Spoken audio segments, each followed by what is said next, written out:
ദൈവത്തിന്റെ പരിശുദ്ധമായ തിരുനാമത്തിന് മഹത്വം ഉണ്ടാകട്ടെ.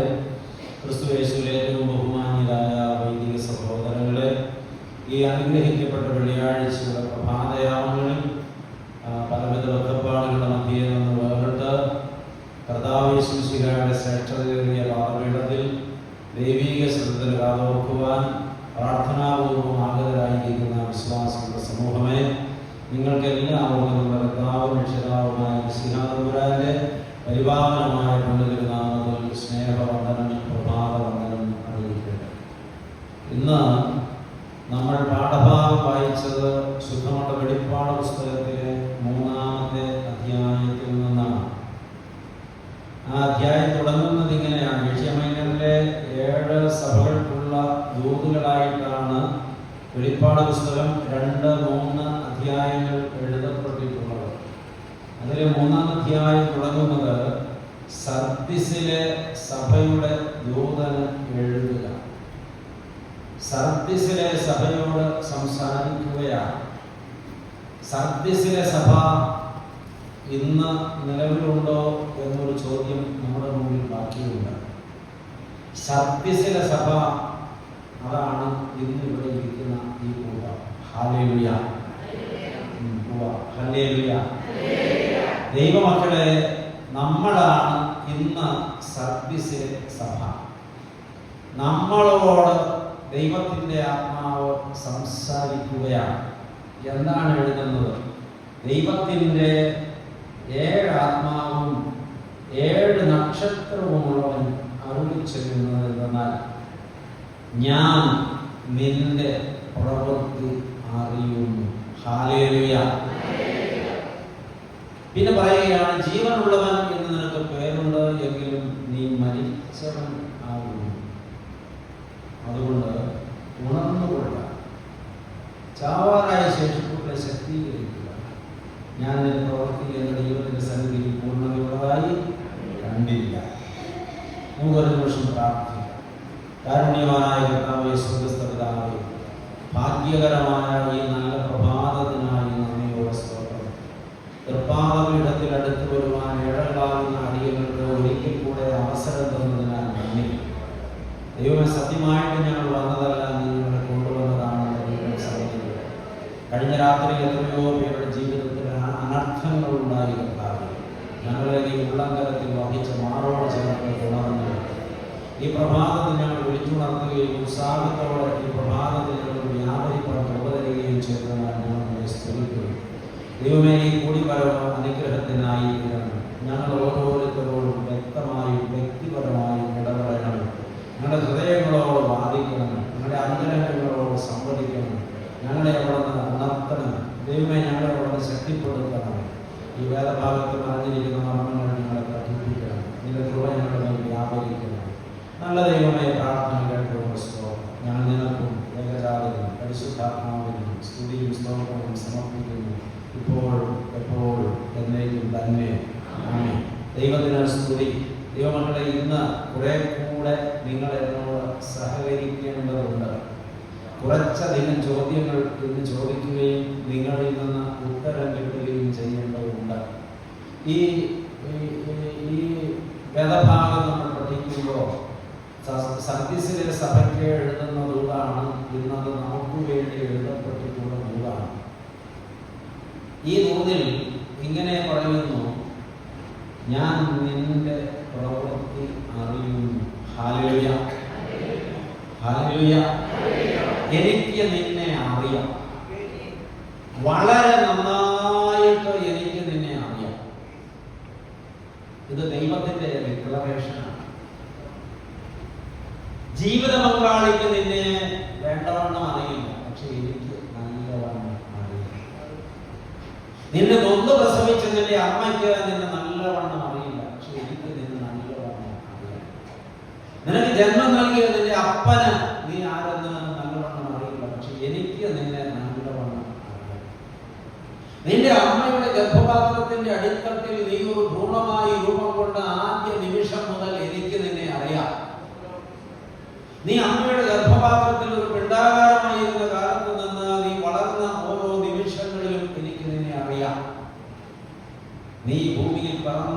നിമിഷം മുതൽ ഈ നിമിഷം വരെ എനിക്ക് നിന്നെ അറിയാം. നിന്റെ മനനമണ്ഡലത്തിലെ ചിന്തകളെല്ലാം എനിക്ക് അറിയാം. നിന്റെ പോക്കുവരവുകളെല്ലാം എനിക്കറിയാം. നീ തിന്നതും കുടിച്ചതും ഇരുന്നതും നിന്നതും പോയതും വന്നതും ഒക്കെ എനിക്കറിയാം. നിന്റെ രഹസ്യ വ്യാപാരങ്ങളും എനിക്കറിയാം. നിന്റെ കൂട്ടുകെട്ടുകളുടെ ആഴവും അർത്ഥവും ഒക്കെ എനിക്കറിയാം. സർവശക്തനായ കർത്താവ് സംസാരിക്കുകയാണ്, എനിക്ക് നിന്നെ നന്നായിട്ട് അറിയാം. 139 സങ്കീർത്തനത്തിൽ സങ്കീർത്തകൻ പാടിത്തുടങ്ങുന്നത് ഇങ്ങനെയാണ്: കർത്താവേ, നീ എന്നെ ശോധന ചെയ്ത് അറിഞ്ഞിരിക്കുന്നു. ഞാൻ ഇരിക്കുന്നതും എഴുന്നേൽക്കുന്നതും നീ അറിയുന്നു. എന്റെ നടപ്പും കിടപ്പും നീ ശോധന ചെയ്യും. കർത്താവേ, നീ മുഴുവനും അറിയാതെ ഒരു വാക്കുപോലും എന്റെ നാവിൽ നിന്ന് പുറപ്പെടുന്നില്ല. നീ എന്റെ ഹൃദയ നിരൂപണങ്ങൾ ദൂരത്ത് നിന്ന് ഗ്രഹിക്കുന്ന ദൈവമാണ്. കർത്താവേ, നീ മുമ്പും പിമ്പും എന്നെ അടച്ച് നിന്റെ കൈ എന്റെ മേൽ വച്ചിരിക്കുന്നു. ഈ പരിജ്ഞാനം എനിക്ക് അത്യത്ഭുതമാണ്. സങ്കീർത്തകൻ തന്നെ കുറിച്ച് ദൈവത്തിനുള്ള പരിജ്ഞാനത്തിന്റെ അളവ് അറിയാവുന്ന ഭാഷയിൽ എഴുതി വെച്ചതാണ് ഇവിടെ കണ്ടത്. ആ സങ്കീർത്തനം തുടർന്ന് പഠിച്ചാൽ സങ്കീർത്തനം പറയുന്നുണ്ട്, കർത്താവേ, നിന്നെ ഒളിച്ച് ഞാൻ എവിടെ പോകാനാണ്? ഞാൻ സ്വർഗത്തിൽ കയറിയാൽ നീ അവിടെ ഉണ്ടല്ലോ. ഞാൻ പാതാളം കയറി ചെന്നാൽ കർത്താവേ, നീ അവിടെയും ഉണ്ടല്ലോ. ഞാൻ വൃക്ഷത്തിന് ചെന്ന് ധരിച്ച് ഗോളാന്തരങ്ങളുടെ അപ്പുറം ചെന്ന് പാർക്കാമെന്ന് വിചാരിച്ചാൽ അവിടെയും നീ ഉണ്ടല്ലോ. നീ ഇല്ലാത്ത സ്ഥലമില്ലല്ലോ. നീ അറിയാത്തതൊന്നുമില്ലല്ലോ. നിനക്ക് എന്നെ നന്നായി ദൈവമക്കളെ, ഈ ആന്തരിക ബോധം നമ്മൾ എത്ര പേർക്കുണ്ട്?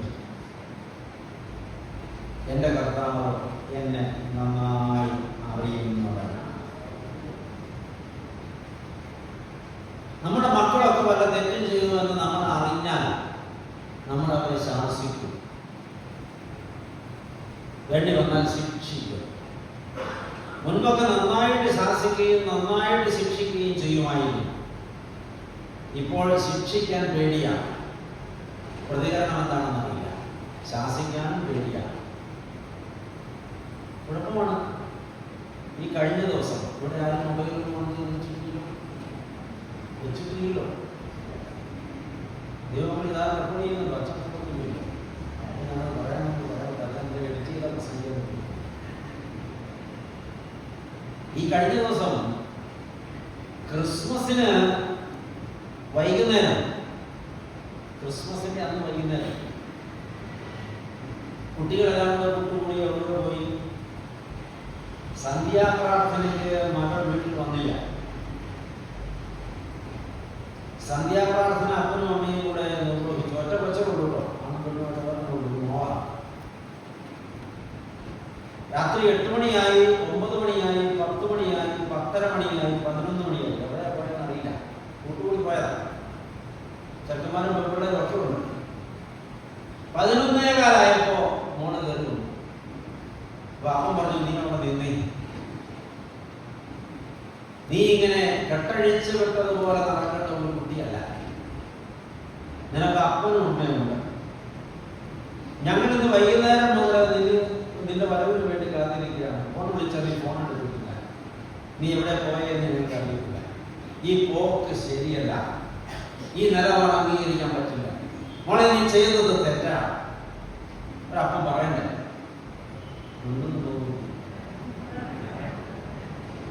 ഒരമ്മ ശാസിക്കണ്ട മക്കളെ, വേണ്ടേ? ഈ കുട്ടി എന്താ ചെയ്തെന്നറിയും? അപ്പനും അമ്മയ്ക്ക് അത്ര വിഷമമാണെങ്കിൽ ഇനി എന്നെ ചൊല്ലി വിഷമിക്കണ്ട, ഞാൻ പോവുകയാണെന്ന് പറഞ്ഞു. അകത്ത് ചെന്ന് അവരുടെ അത്യാവശ്യം തുണികളൊക്കെ പോയി ബാല്യം അവർ വിചാരിച്ചു ഒരു ഡ്രാമയായിരുന്നു. കുട്ടികളെ പോയി. പിറ്റേ ദിവസം രാവിലെ അവിടെയുള്ള 5 സെന്റ് കോളനിയിൽ താമസിക്കുന്ന ഒരു അന്യമതസ്ഥനുമായി നമ്മൾ പോയി അപ്പനോടുള്ള വാശിക്ക് രജിസ്റ്റർ മാരേജ് നടത്തി. ഈ കഴിഞ്ഞ ക്രിസ്മസ് ഉണ്ടായ സംഭവമാണ്.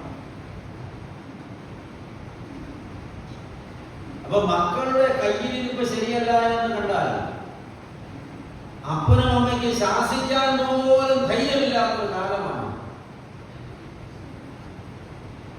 അത്രമാത്രം സങ്കടകരമാണ്. ദൈവമക്കളെ, നമ്മുടെയൊക്കെ കയ്യിലിരിപ്പും ഉള്ളിലിരിപ്പും നന്നായിട്ട് അറിയാവുന്ന തമ്പുരാൻ നമ്മളെ തക്ക സമയത്ത് ശാസിക്കുകയും ശിക്ഷിക്കുകയും ചെയ്തിരുന്നെങ്കിൽ, ഇതൊക്കെ ഒരു ശാസനയാണോ? ദൈവത്തിന്റെ ഇടപെടലാണ്. ഈ പ്രസംഗം അച്ഛൻ പറഞ്ഞു, ഇന്നലെ ആളുകളെ ഞാൻ നന്നായിട്ട് വഴക്ക് പറഞ്ഞു. എനിക്കറിയത്തില്ല, ദൈവത്തിന്റെ ഇടപെടലാണ്. ഇന്നിപ്പോ എന്താ സംഭവിക്കാൻ പോണെന്ന് എനിക്കൊരു നിശ്ചയമില്ല. ദൈവത്തിന്റെ ഇടപെടലാണ്. ദൈവത്തിന് വേണ്ടിയാണല്ലോ ഞാനിവിടെ നിൽക്കുന്നത്. അപ്പൊ ഇതൊരു ദൈവിക ഇടപെടലാണ്. ദൈവം കുറെ കാലമായിട്ട് ശാസിച്ച് നിർത്തുക. ശിക്ഷിക്കാൻ ദൈവം തീരുമാനിച്ചിരുന്നെങ്കിൽ ഒന്ന് ഓർത്തു നോക്ക്. ദൈവം 2 കണ്ണുകൾ തന്നിട്ടുണ്ട്. ഈ കണ്ണുകൾ ദൈവനാമ മഹത്വത്തിനായി കാണാൻ തന്നതാണ്. നമ്മളതുകൊണ്ട് എന്തൊക്കെയാ കാണുന്നത്? ഈ കാഴ്ചയ്ക്ക് തക്കവണ്ണം ദൈവം ശിക്ഷ വിധിച്ചിരുന്നെങ്കിൽ 2 കണ്ണും ഉള്ളവരാരും ഇവിടെ കാണുക. എല്ലാവരുടെ കണ്ണു കൊടുത്തു. പക്ഷെ ദൈവം ശിക്ഷിച്ചിട്ടില്ല. ദൈവം നമുക്ക് തന്ന അനുഗ്രഹിക്കപ്പെട്ട കാലുകൾ ദൈവനാമ മഹത്വത്തിന് വേണ്ടി നടക്കുന്നതാണ്. പക്ഷെ അത് പോയ വഴികളെ കുറിച്ചൊക്കെ ദൈവത്തിന്റെ കയ്യിൽ കണക്കുണ്ട്. തക്കകാലത്ത് ദൈവം ശിക്ഷിച്ചിരുന്നെങ്കിൽ കാലുള്ളവരാരും ഇവിടെ കാണുകയല്ല. കൈകളും അതുപോലെ തന്നെ, ആധരവും അതുപോലെ തന്നെ, നാവും അതുപോലെ തന്നെ. ദൈവം നമ്മളെ സഹിഷ്ണുതയോടെ കാത്തു പരിപാലിക്കുകയാണ്. ഹല്ലേലൂയ. പക്ഷെ കർത്താവ് ഇന്ന് ഒരു വാക്ക് പറയുന്നുണ്ട്: നീ അഹങ്കരിക്കണ്ട, നീ നിഗളിക്കണ്ട, നീ മത്സരിക്കണ്ട, നീ ഒട്ടും പൊങ്ങച്ച കാണിക്കണ്ട. എനിക്ക് നിന്നെ നന്നായിട്ട് അറിയാം. നിന്റെ ഉള്ളും പുറത്തും ഉള്ളതുപോലെ അറിയാവുന്നവനാണ്. ഹല്ലേലൂയ. മനഃശാസ്ത്രത്തിൽ പറയുന്നത് ഏറ്റവും അടുത്ത 2 കൂട്ടുകാർ. നിങ്ങളുടെ പരിചയത്തിലെ ലോകത്തിലെ ഏറ്റവും അടുത്ത 2 കൂട്ടുകാരൊക്കെയാ? പ്രാണ സ്നേഹിതർ എന്നൊക്കെ പറയില്ലേ? ഇപ്പോഴത്തെ പിള്ളേരുടെ ഭാഷ പറഞ്ഞ ചങ്ക് പ്രയോഗമില്ലേ? ഞങ്ങളിപ്പോഴത്തെ പിള്ളേരല്ല ചോദിക്കും. പ്രാണ സ്നേഹിതർ. അവർക്കിടയിൽ രഹസ്യങ്ങളില്ലെന്നല്ലേ പറയുന്നത്? അല്ലേ? അല്ലേ? ഇന്ന് എന്താ ഒരു കുഴപ്പം? തുടക്കത്തിന് ചോദ്യം ചോദിച്ച ഉത്തരം പറയുന്നതിന് നിങ്ങളേതാണ് നിർബന്ധം പിടിച്ചത് പറയും. നിങ്ങളുടെ അറിവിൽ ഇതുപോലെ ഏറ്റവും അടുത്ത സ്നേഹിതരാരൊക്കെയാണ് ഞാൻ ചോദിച്ചായിരുന്നു. നിങ്ങൾ മിണ്ടിയില്ല. ദൈവിക പദ്ധതി പ്രകാരം ഏറ്റവും അടുത്ത സ്നേഹിതർ ഭാര്യാഭർത്താക്കന്മാരാണ് ആയിരിക്കണം. ഇന്നു മുതൽ നിങ്ങൾ 2 അല്ല 1 ആകുന്നു എന്ന് പറഞ്ഞത് നിങ്ങളെ പരസ്പരം കൈപിടിപ്പിച്ച് ഒന്നാക്കിയത് അല്ലേ? ഇപ്പോഴാണോ?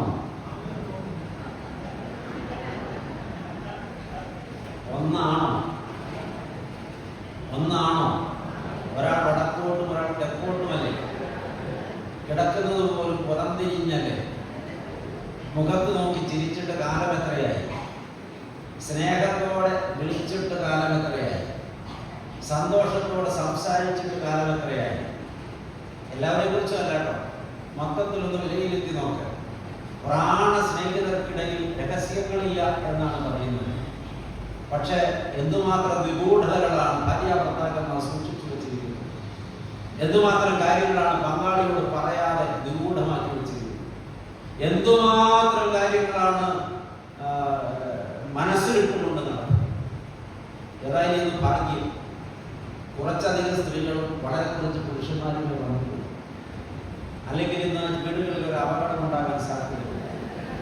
തിരിച്ച് ചെന്ന് വീട്ടിലെത്തി കഴിയുമ്പോൾ നീ ആ ഒളിച്ചു വെച്ചതൊക്കെ ഇങ്ങോട്ട് പറഞ്ഞ് അച്ഛൻ പറഞ്ഞ കുറെ കാര്യം ഒളിച്ചു വെച്ചിട്ടുണ്ട് എന്ന് പറഞ്ഞു. ഇന്ന് സ്ത്രീകൾ വീട്ടിൽ പോയി ഭർത്താക്കന്മാരോട് ഇത് പറയാൻ സാധ്യതയുണ്ട്. മനഃശാസ്ത്രത്തിൽ എന്താ പറഞ്ഞതെന്നറിയും? ഏറ്റവും അടുത്ത പ്രാണസ്നേഹിതനെന്ന് അവകാശപ്പെടുന്നവരുടെ ഉള്ളിലിരിപ്പിന്റെ 25% പോലും ഈ പ്രാണസ്നേഹിതൻ അറിയില്ല എന്നാണ്.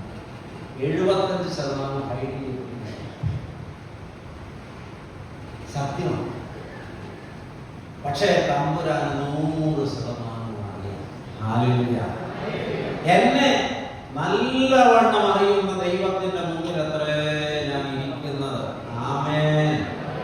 എൻ്റെ ജീവിതം ആരംഭിച്ച നാൾ മുതൽ, അമ്മയുടെ ഗർഭപാത്രം മുതൽ ഞാൻ ഇവിടെ ഇരിക്കുന്ന ഈ നിമിഷം വരെ എൻ്റെ ജീവിതത്തിൽ സംഭവിച്ചതെല്ലാം, വന്നതെല്ലാം, പോയതെല്ലാം, നിന്നതെല്ലാം, ഇരുന്നതെല്ലാം, തിന്നതെല്ലാം, കുടിച്ചതെല്ലാം, ഞാൻ പറഞ്ഞതെല്ലാം, കേട്ടതെല്ലാം നന്നായിട്ട് അറിയുന്ന ദൈവത്തിന്റെ മുമ്പിലാണ് ഞാൻ ഇരിക്കുന്നത്. അവൻ അരുളി ചെയ്യുന്നു, എനിക്ക് നിന്നെ അറിയാം.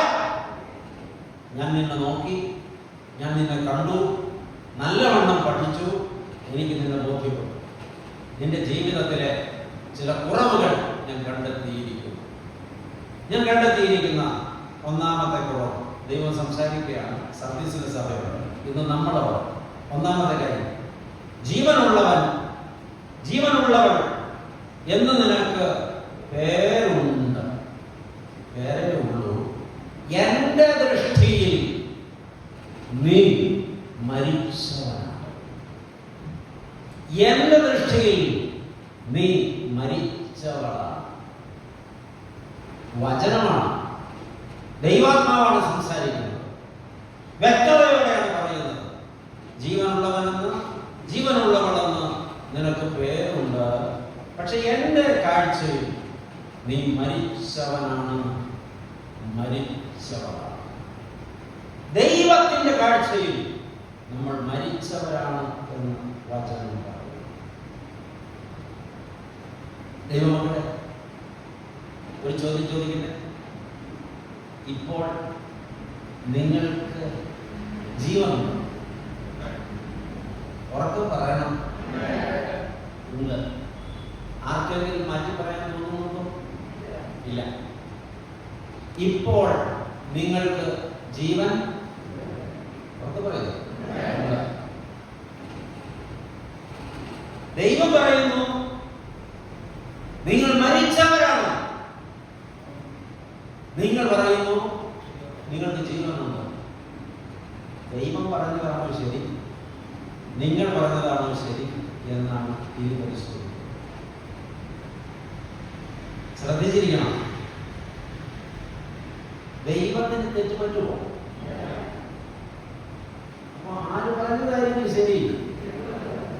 ഇപ്പൊ നിങ്ങൾക്ക് ജീവനുണ്ടോ?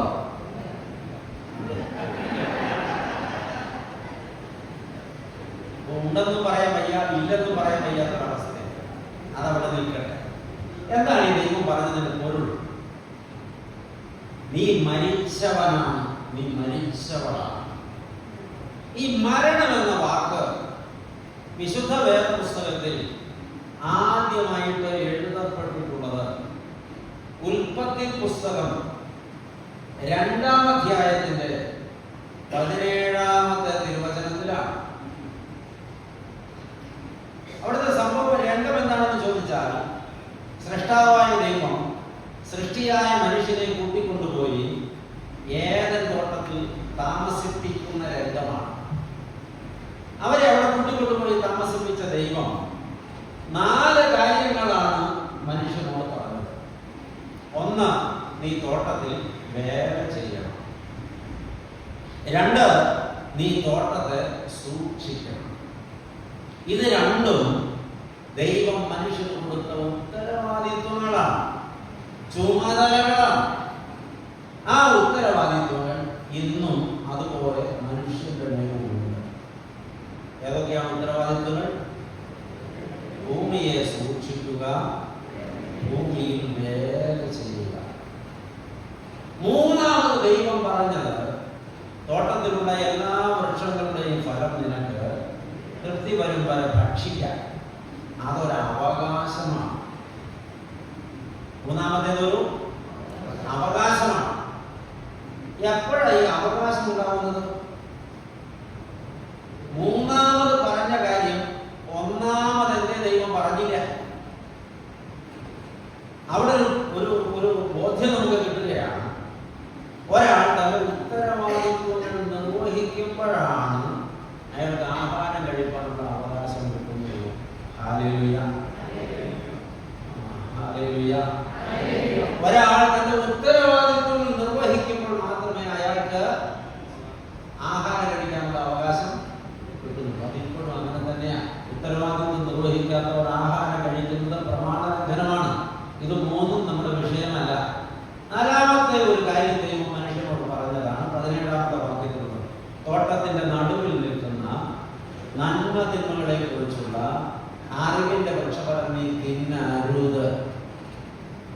നിർദ്ദേശമാണ്. തിന്നാൽ ബാക്കി പറ. നിങ്ങൾ പറഞ്ഞത് തെറ്റാണ്. വേറെ പുസ്തകത്തിലുള്ളത് പോലെ പറയുന്നത്, നിങ്ങൾക്ക് തോന്നിയത് പോലെ പറഞ്ഞത്. തിന്നാൽ തിന്നുന്ന നാളിൽ നീ മരിക്കുക. അപ്പൊ രണ്ട് ഉത്തരവാദിത്വങ്ങൾ, ഒരവകാശം, ഒരു നിർദ്ദേശം. ഓക്കെ, രണ്ട് ഉത്തരവാദിത്വങ്ങൾ, ഒരവകാശം, ഒരു നിർദ്ദേശം. ഇങ്ങനെ 4 കാര്യങ്ങളാണ് ദൈവം മനുഷ്യനോട് പറഞ്ഞത്. ഈ നിർദ്ദേശം എടുക്കുക. തോട്ടത്തിന്റെ നടുവിൽ നിൽക്കുന്ന നന്മ തിന്മകളെ കുറിച്ചുള്ള അറിവിന്റെ വൃക്ഷഫലം നീ തിന്നരുത്. തിന്നാൽ ഉറക്കെ പറയും, തിന്നുന്ന നാളിൽ നീ മരിക്കും. എന്ന് വെച്ചാൽ ഈ പഴം എന്ന് തിന്നുന്നുവോ അന്ന് മരിക്കും. എന്ന് വെച്ചാൽ രാവിലെ തിന്നാൽ വൈകുന്നേരം ആകുമ്പോഴേക്കും മരിക്കുന്നല്ലേ? മനസ്സിലായോ? അതോ അർദ്ധരാത്രി ആകുമ്പോഴേക്കും മരിക്കുന്നു? പിന്നെ എന്താ നിങ്ങൾക്ക് മനസ്സിലായോ? ഈ പഴം തിന്നുന്നത് എന്നോ അന്ന് മരിക്കും. അന്ന് എപ്പോഴെങ്കിലും മരിക്കും, അങ്ങനെയല്ലേ? പിന്നെ എപ്പോൾ തിന്നുന്നുവോ അപ്പോൾ മരിക്കും, അങ്ങനെയല്ലേ? മനസ്സിലായോ? ഓക്കെ, തർക്കമൊന്നുമില്ലല്ലോ. ഈ പഴം തിന്നാൽ തിന്നുന്ന നാളിൽ നീ മരിക്കും. മരിക്കുമെന്നാണ് ദൈവകൽപ്പന. ഉൽപ്പത്തി പുസ്തകം 3-ാം അധ്യായത്തിലെത്തുമ്പോൾ ഈ വിലക്കപ്പെട്ട വൃക്ഷത്തിന്റെ കീഴിൽ ഹവ്വ ചെല്ലുകയും അവിടെ പാമ്പ് പ്രത്യക്ഷനാവുകയും പാമ്പ് ഹവ്വയും തമ്മിൽ സംസാരിക്കുകയും സംസാരത്തിൽ പഴത്തെ കുറിച്ചാവുകയും സംസാരത്തിന്റെ ക്ലൈമാക്സിൽ പാമ്പ് പറഞ്ഞ വശീകരണ വാക്യങ്ങളിൽ കുരുങ്ങി ഹവ്വ കൈനീട്ടി പഴം പറിച്ച് തിന്നുകയും ചെയ്തു. കൂടെ ഉണ്ടായിരുന്ന ആദാമിന് കൊടുത്തു, അവനും തിന്നു. വേദപുസ്തകത്തിൽ തർക്കമുള്ളവർക്ക് നോക്കാം, 3-ാം അധ്യായത്തിലുണ്ട്. ഇപ്പോൾ അവർ രണ്ടുപേരും പഴം തിന്നു. തിന്നോ? ഉറക്കെ പറയൂ. മരിച്ചോ?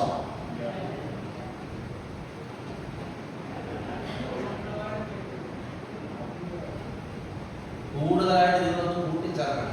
യെസ് ഓർ നോ, അത്ര ഉത്തരം മതി. മരിച്ചോ ഇല്ലയോ? ഇല്ല. അപ്പോൾ ദൈവം നുണ പറഞ്ഞിരിക്കും. സമ്മതിച്ചോ? നിങ്ങളുടെ ദൈവം നുണയനാണ്. സമ്മതിച്ചോ? അപ്പൊ മരിച്ചോ?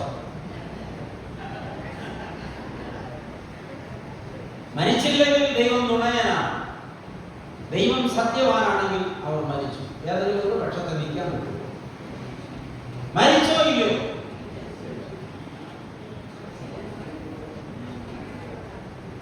മരിച്ചില്ല എന്ന് പറയുന്നുണ്ടോ? ദൈവം നുണയനാണെന്ന് സംബന്ധിച്ച് വേദപുസ്തകം മടക്കി ഇവിടെ വെച്ചിട്ട് പിടിക്കുന്നു. ഇനി നിങ്ങൾക്ക് അതിന്റെ ആവശ്യമില്ല, കാരണം നിങ്ങളുടെ ദൈവം നുണയനാണ്. മരിച്ചോ? തീരുമാനം പറ. മരിച്ചോ ഇല്ലയോ? ദൈവത്തെ രക്ഷിക്കണം, അതിനുള്ള ശ്രമത്തിലായിരിക്കും. നിങ്ങൾ വിചാരിക്കുന്നവരുടെ ദൈവത്തെ രക്ഷിക്കാം. അപ്പോ ദൈവത്തെ രക്ഷിക്കാൻ 2 മാർഗമാണ്. മരിച്ചു എന്നാണ് സമ്മതിക്കുക. അപ്പൊ നിങ്ങൾ മരിച്ചു എന്ന് സമ്മതിച്ചോ? പറ. ആദമും ഹവ്വയും കരി തിന്ന ദിവസം മരിച്ചു, ഇല്ലേ? മരിച്ചോ? മരിച്ചു. മരിച്ചു എന്ന് പറഞ്ഞവരോടാണ് അടുത്ത ചോദ്യം. ഉൽപ്പത്തി പുസ്തകം 5-ാം അധ്യായം തുറക്കുക, വായിച്ചു തുടങ്ങുക. അങ്ങനൊരു അധ്യായം പുസ്തകത്തിൽ ഉണ്ടായിരുന്നു, നിങ്ങളുടെ പുസ്തകത്തിൽ ഇല്ലേ? ആ വായിച്ചു തുടങ്ങുക. ആദാമിന്റെ വംശപാരമ്പര്യമാവിത്. ദൈവം മനുഷ്യനെ സൃഷ്ടിച്ചപ്പോൾ ദൈവത്തിന്റെ സാദൃശ്യത്തിൽ അവനെ ഉണ്ടാക്കി. ആണും പെണ്ണുമായി അവരെ സൃഷ്ടിച്ചു.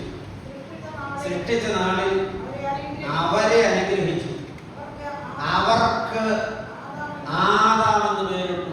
അവന് ആദാമെന്ന് പേരിട്ടു എന്നല്ല പുസ്തകം പറയുന്നത്, അവർക്ക് ആദാമെന്ന് പേരിട്ടു. അപ്പൊ ആദാമെന്ന പേര് അവരുടെ പേരാണ്. ആണും പെണ്ണും ചേർന്നതിന്റെ പേരാണ് ആദാം. ഇനി ബാക്കി വായിക്കും. ആദാമിന് 130 വയസ്സായപ്പോൾ അവൻ തന്റെ സാദൃശ്യത്തിൽ തന്റെ സ്വരൂപപ്രകാരം മകനെ ജനിപ്പിച്ചു, അവന് ശേത്ത് എന്ന് പേരിട്ട്. ഒരു നിമിഷം നിർത്തുക. ഇപ്പൊ ഈ സംഭവം ഉണ്ടായത് മരിച്ചതിന് ശേഷമാണോ അതിന് മുമ്പാണോ?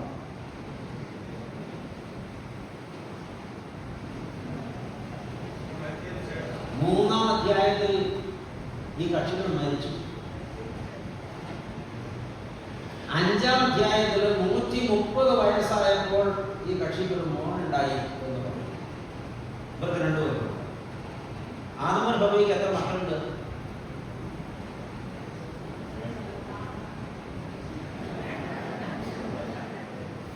ആദമുൽ ഹവ്വയ്ക്ക് എത്ര മക്കളുണ്ട്? 2. ഇപ്പോഴും ഇതാണ് പഠിച്ചു വെച്ചിരിക്കുന്നത്. മൂന്നാമത്തെ മകന്റെ പേര് പട്ടസ്വരൂപം വായിച്ചു കേട്ടതുള്ളൂ. നമ്മുടെ തെറ്റിദ്ധാരണകൾ ഒരുപാടുണ്ട് നമ്മുടെ കയ്യിൽ. നമ്മൾ ധരിച്ചു വെച്ചിരിക്കുന്ന ആദമുൽ ഹവ്വയ്ക്ക് ആകെ 2 മക്കളെ ഉള്ളെന്ന കായേനും ഹാബീലും. തെറ്റാണ്. മൂന്നാമത്തെ മകന്റെ പേരും അഡ്രസ്സും ഇപ്പൊ പറഞ്ഞു. എന്താണ്?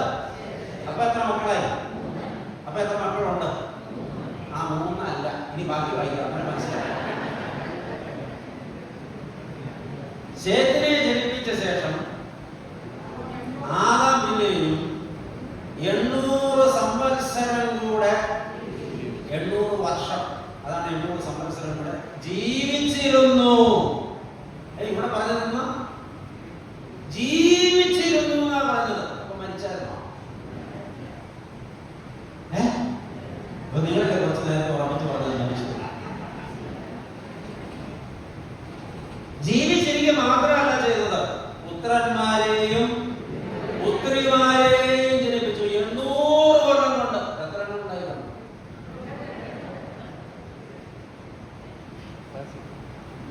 ആദമുൽ ഹവ്വയ്ക്ക് എത്ര മക്കളുണ്ട്?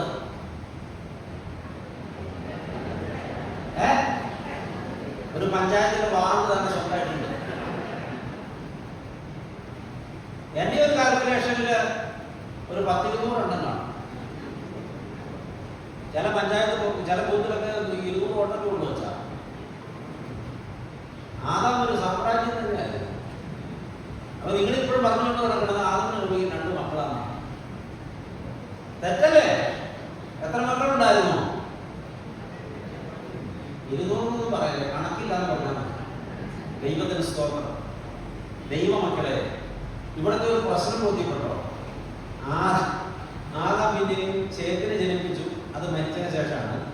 ശേത്തിനെ ജനിപ്പിച്ച ശേഷം ആദാം പിന്നെയും 800 സംവത്സരം കൂടെ ജീവിച്ചിരുന്നു. അപ്പൊ മരിച്ചായിരുന്നോ? മരിച്ചതാണെങ്കിൽ ഉയർത്തെഴുന്നേറ്റായിരുന്നോ? മൊത്തം കുഴപ്പമായി. ശരിക്കും ദൈവം പറഞ്ഞത് സംഭവിച്ചായിരുന്നു.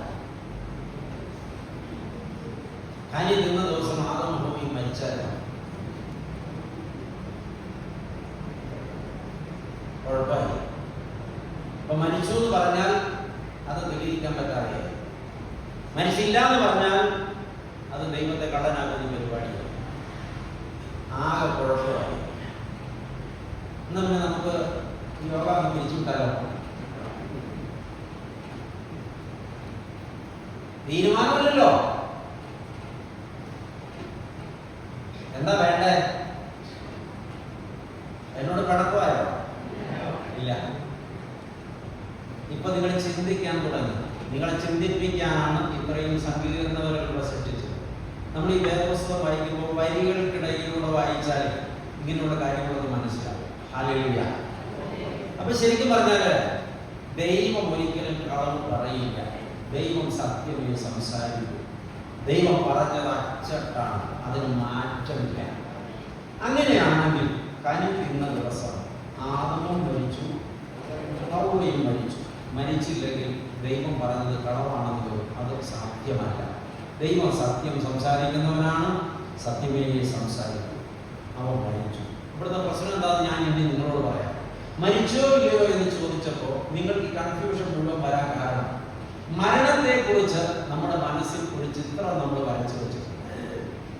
മൂക്കിൽ പഞ്ഞി തിരുകി, കയ്യും കാലും കൂട്ടിക്കെട്ടി, ഒരു വെട്ടിക്കുള്ളിൽ ഒതുക്കി കിടത്തി, വെള്ളവസ്ത്രം പുതപ്പിച്ച്, കുരിശുതിരിക്കുമൊക്കെ വെച്ച്, പാട്ടുപാടി പ്രാർത്ഥിച്ച്, അതിൻ്റെ ക്രമങ്ങളൊക്കെ നടത്തി, പള്ളിയിൽ കൊണ്ടുപോയി തൈലം ഒഴിച്ച് മണ്ണിട്ട് പെട്ടിയടച്ച് കുഴിയിലിറക്കുന്ന ഒരു സംഭവം. ഈ സംഭവം ഏതെങ്കിലും തോട്ടത്തിൽ സംഭവിച്ചോ ഇല്ലയോ? ഇതാണ് ഇത്രയും നേരം നിങ്ങളുടെ മനസ്സിൽ നടന്ന സംഘർഷം ഇല്ലേ? അല്ലേ? അതെ, ഈ സംഭവം ഏതെങ്കിലും തോട്ടത്തിൽ നടന്നിട്ടില്ല. അതിന്റെ അർത്ഥം അവർ മരിച്ചില്ല എന്നല്ല. നമ്മുടെ പ്രശ്നം ഇതാണ്. മരണത്തെ കുറിച്ച് നമുക്കാകെ ഒരു കാര്യമേ അറിയാവുള്ളൂ, അത് നടന്നോ ഇല്ലയോ? നടന്നിട്ടില്ല. നമുക്കറിയാവുന്ന മരണം ഏതെങ്കിലും തോട്ടത്തിൽ സംഭവിച്ചിട്ടില്ല. പക്ഷേ അന്ന് അവർ മരിച്ചു. സത്യമായിട്ടും അന്ന് അവർ മരിച്ചു. എന്തുകൊണ്ടെന്നാൽ ദൈവം സത്യവാനാണ്. ദൈവം പറഞ്ഞത് അക്ഷരം പ്രതി സംഭവിച്ചിരിക്കുന്നു. അന്നവർ മരിച്ചെങ്കിൽ അത് നമുക്ക് പരിചയമുള്ള മരണമല്ലെങ്കിൽ എന്താണെന്ന് ഏതെങ്കിലും തോട്ടത്തിൽ സംഭവിച്ചത്, എന്താണോ സംഭവിച്ചത് അതാണ് ശരിയായ മരണം. ഏതെങ്കിലും തോട്ടത്തിൽ അന്ന് സംഭവിച്ചത് എന്താണോ അതാണ് ശരിയായ മരണം. എന്താണ് ശരിയായ മരണം? അതാണ് ഇനി പഠിക്കേണ്ടത്. നിങ്ങൾ എന്നോട് കുറച്ചുകൂടെ ഒന്ന് സഹകരിക്കാമോ? നിങ്ങൾ പ്രതിരോധത്തിലായിരിക്കുന്നു. നിങ്ങൾ തോൽപ്പിക്കാൻ ഉദ്ദേശിച്ചൊന്നുമല്ല ചോദ്യം ചോദിക്കുന്നത്, പഠിപ്പിക്കാൻ ഉദ്ദേശിച്ചാണ്. നിങ്ങൾ പറയുന്ന ചോദ്യം ഉത്തരങ്ങൾ തെറ്റിപ്പോയിക്കോട്ടെ, പക്ഷെ നിങ്ങൾ ഉത്തരം പറഞ്ഞുകൊണ്ടേയിരിക്കണം. ദൈവത്തിന് സ്തോത്രം. ദൈവമക്കളെ, ഇനി നമുക്ക് മരണത്തെ കുറിച്ച് ചിന്തിക്കാം. എന്താണ് ശരിയായ മരണം? സാധാരണ നിലയിൽ ഒരാൾ മരിക്കുന്നത് എപ്പോഴാണ്? നിങ്ങളുടെ ഒരു നിഗമനം നിങ്ങൾ പറഞ്ഞു. നമുക്ക് അറിയാവുന്ന മരണത്തെ കുറിച്ച് പറഞ്ഞാൽ മതി. സാധാരണ നിലയിൽ ഒരാൾ മരിക്കുന്നത് എപ്പോഴാണ്?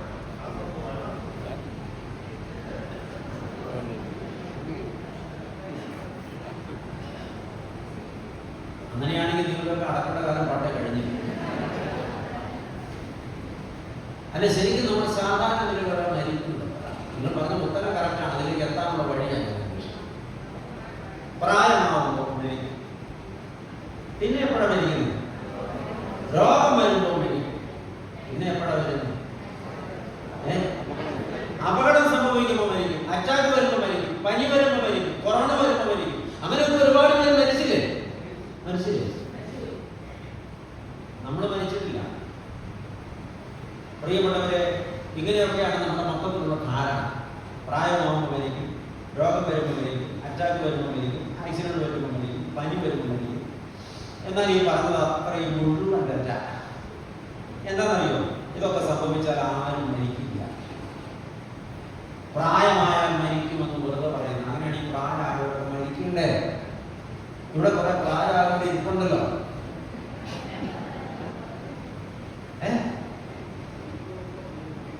ഞാൻ പബ്ലിക്കിൽ അടിച്ചു നിൽക്കുന്ന ഒരാളല്ലേ? പ്രായമായിട്ടില്ലെങ്കിലും പ്രായമായ മരിക്കും എന്നുള്ളത് വെറും തെറ്റിദ്ധാരണയാണ്. പ്രായമായ മരിക്കുകയും നിശ്ചിത പ്രായമാകുമ്പോൾ എല്ലാവരും മരിക്കണ്ടേ? മരിക്കുന്നില്ലല്ലോ. അറ്റാക്ക് വന്നാൽ മരിക്കും എന്ന് വെറുതെ പറയുന്നതല്ലേ? 10 പേർക്ക് ഹാർട്ട് അറ്റാക്ക് വന്നു, 2 പേർ മരിച്ചു, 8 പേര് ജീവിച്ചിരിക്കുന്നു. അപ്പൊ അറ്റാക്ക് വന്നാൽ എല്ലാവരും മരിച്ചില്ലല്ലോ. അറ്റാക്ക് അല്ലല്ലോ മരണ കാരണം. അപകടം പറ്റിയാൽ മരിക്കുന്നു. ഒരു അപകടത്തിൽ 16 പേർ അകപ്പെട്ടു, ഒരാൾ മരിച്ചു, 15 പേര് ജീവിച്ചിരിക്കുന്നു. അപ്പൊ അപകടം പറ്റിയാൽ മരിക്കുന്നു എന്ന് പറയുന്നതാണ്. ഒരാളെ മരിച്ചു. ദൈവമക്കളെ, നിങ്ങൾക്ക് കാര്യം മനസ്സിലായില്ല. ഈ മരിച്ചവരൊക്കെ മരിച്ചത് അപകടം പറ്റിയതുകൊണ്ടോ പ്രായമായതുകൊണ്ടോ അറ്റാക്ക് വന്നതുകൊണ്ടോ അല്ല. മരിച്ചവരെല്ലാവരും മരിച്ചത് ജീവൻ പോയതുകൊണ്ടാണ്.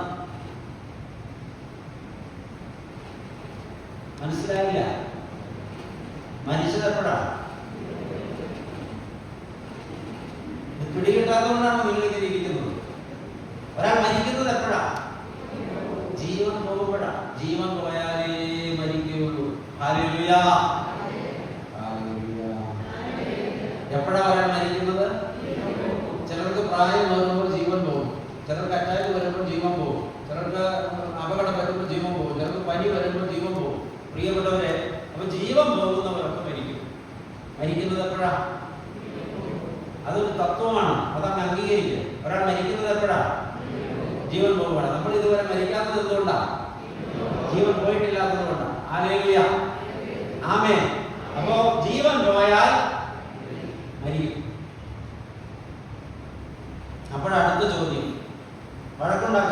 ഉത്തരം പറയണം.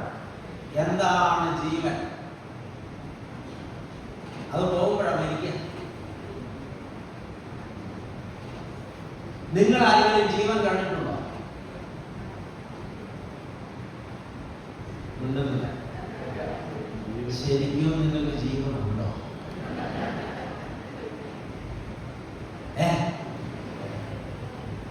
ജീവൻ എന്താണെന്ന് അറിയാത്തവർക്ക് ജീവൻ ഉണ്ടെന്ന് അവർ അവകാശപ്പെട്ടാൽ ജീവൻ ഉണ്ടെന്ന് എങ്ങനെ സമ്മതിക്കും?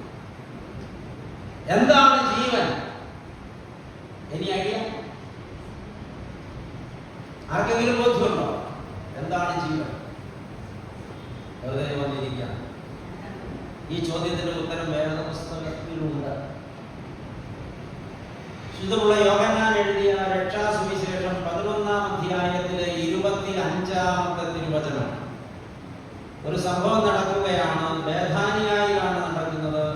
ലാസറിനെ അടക്കം ചെയ്ത കല്ലറയ്ക്ക് മുമ്പിൽ ലാസറിന്റെ മൂത്ത സഹോദരി മാർത്തയും കർത്താവും തമ്മിൽ സംസാരിച്ചുകൊണ്ട് നിൽക്കുകയാണ്.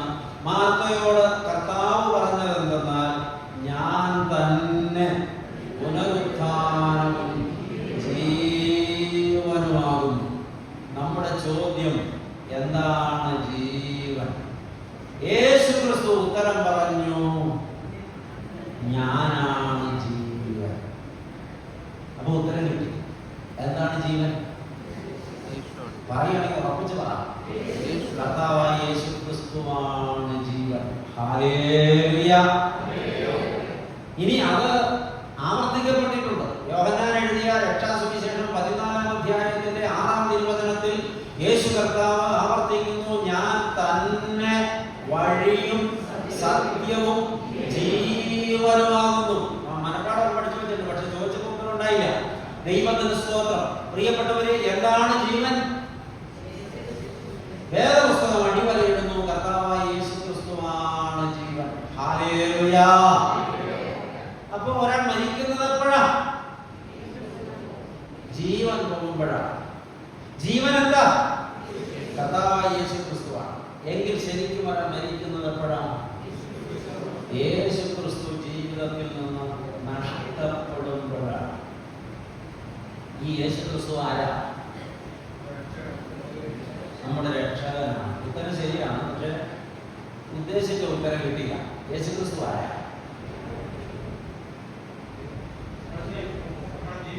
നമ്മുടെ ജീവൻ. അതിപ്പോ കിട്ടില്ല. അവസരം പോലെ സംസാരിക്കാൻ നിങ്ങൾ കൊടുക്കുക. ശരിക്കും യേശു ക്രിസ്തു ആരാ? നമുക്ക് ഒരുപാട് ഉത്തരങ്ങളുണ്ട് യേശു ക്രിസ്തു ആരാണെന്നുള്ള ചോദ്യത്തിന്. കറക്റ്റ് ആൻസർ എന്താ പറയാത്തത്?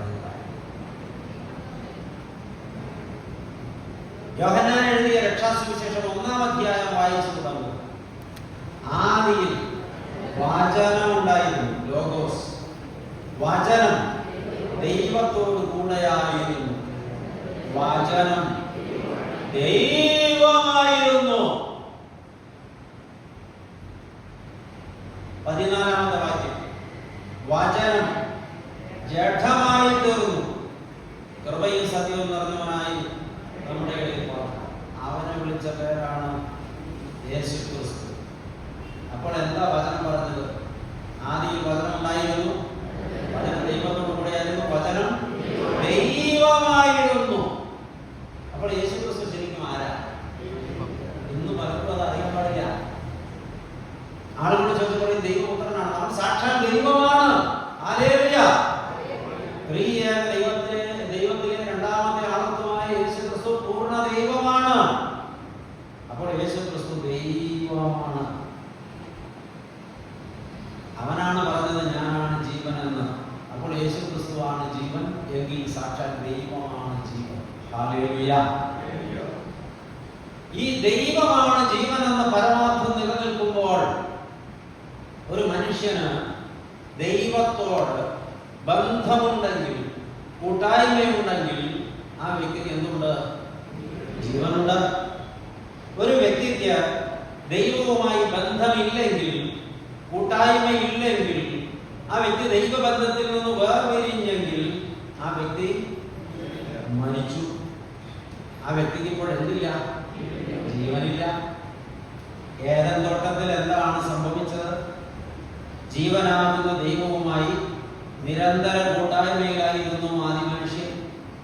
ദൈവത്തോട് സഹവസിച്ചും ദൈവത്തിന്റെ തോളിൽ കൈയിട്ട് നടന്നും ദൈവത്തെ സ്തുതിച്ചും ദൈവത്തെ ആരാധിച്ചും ദൈവത്തെ മഹത്വപ്പെടുത്തിയും ദൈവത്തോട് ഏറ്റവും അടുത്തിടപഴകിയും ജീവിച്ചു വന്ന മനുഷ്യന് അന്നൊരു ദിവസം ദൈവം തോട്ടത്തിൽ നടക്കുന്ന കാറച്ച കേട്ടപ്പോൾ പേടിയായി. അതുവരെ അങ്ങനൊരു വികാരം ഉണ്ടായിട്ടില്ല. ഇപ്പോൾ ദൈവസന്നിധിയിൽ ചെല്ലാൻ അവർക്ക് ഭയമായി. അവർ ദൈവത്തിന്റെ കണ്ണിൽ പെടാതിരിക്കാൻ ഓടിമാറി. അവരൊരു വലിയ വൃക്ഷത്തിന്റെ മറയിൽ ഒളിച്ചിരിക്കാൻ ശ്രമിച്ചു. അവർ ദൈവത്തിന്റെ മുമ്പിൽ ലജ്ജ വെളിവായി. അത്തി ഇല കൊണ്ട് വസ്ത്രം ഉണ്ടാക്കി കൊടുത്ത് നാണം മറയ്ക്കാൻ അവർ ശ്രമിച്ചു. ഇപ്പോൾ അവർക്ക് ദൈവത്തിന്റെ മുമ്പിൽ നിൽക്കാൻ കഴിയുന്നില്ല. ദൈവവുമായിട്ടുള്ള അവരുടെ കൂട്ടായ്മ മുറിഞ്ഞു. ദൈവം മുറിച്ചതല്ല, ദൈവം ഒന്നും ചെയ്തതല്ല, ദൈവം ഒരു കുഴപ്പവും ഉണ്ടാക്കിയിട്ടില്ല, ദൈവം ഒന്നും അറിഞ്ഞിട്ടുമില്ല. ഇപ്പോൾ അവർക്ക് ദൈവസന്നിധിയിൽ അടുത്ത് ചെല്ലാൻ കഴിയുന്നില്ല. അവർ ദൈവസന്നിധിയിലോട്ട് ഓടി. അവർക്കിപ്പോൾ ദൈവബന്ധം ഇല്ല. ഇപ്പോഴോ പറഞ്ഞു മരിച്ചു. ഏദൻ തോട്ടത്തിൽ മരിച്ചത് എങ്ങനെയാണെന്ന് മനസ്സിലാക്കുക. ഒരു വ്യക്തിക്ക് ദൈവത്തോടുള്ള ബന്ധം അഥവാ ജീവനോടുള്ള ബന്ധം മുറിഞ്ഞു പോയാൽ ആ വ്യക്തി മരിച്ചു. അതൊരു വലിയ തത്വമാണ്. ഇന്നും അത് അങ്ങനെ തന്നെയാണ്. ഏതെങ്കിലും ഒരു വ്യക്തിക്ക് ജീവനാകുന്ന ദൈവവുമായിട്ടുള്ള ബന്ധം മുറിഞ്ഞുപോയാൽ ആ വ്യക്തി മരിച്ചു.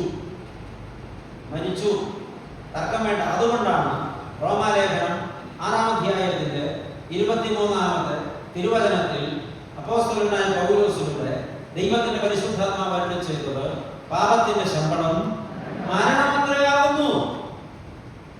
അതുകൊണ്ടാണ് വിശുദ്ധനായ യാക്കോബ് ശ്ലീഹായിലൂടെ ദൈവത്തിന്റെ പരിശുദ്ധാത്മാവ് യാക്കോബിന്റെ ലേഖനം 1-ാം അധ്യായത്തിന്റെ 15-ാമത്തെ തിരുവചനത്തിൽ ഇപ്രകാരം അരുളി ചെയ്തത്: മോഹം ഗർഭം ധരിച്ച് പാപത്തെ പ്രസവിക്കുന്നു, പാപം മുഴുത്തിട്ട് മരണത്തെ പ്രസവിക്കുന്നു. അതുകൊണ്ടാണ് ഹേസ്കേൽ പ്രവചനം 18-ാം അധ്യായത്തിന്റെ 20-ാമത്തെ തിരുവചനത്തിൽ ഹേസ്കേൽ പ്രവാചകനിലൂടെ ദൈവത്തിന്റെ പരിശുദ്ധാത്മാവ് ഇപ്രകാരം പറഞ്ഞത്: പാപം ചെയ്യുന്ന ദേഹി മരിക്കുന്നു. ഈ 3 വേദവാക്യങ്ങളും ഒരുപോലെ പറയുന്നു, മരണഹേതുകമായ രോഗം ഒന്നേ ഉള്ളൂ. ഏതാണ് മരിക്കാൻ കാരണമാകുന്ന രോഗം? പാപം. ഒരാൾക്ക് മരിക്കത്തക്ക രോഗം പിടിച്ചു എന്ന് പറഞ്ഞാൽ ആ രോഗം ഏതാണ്? പാപമാണ്.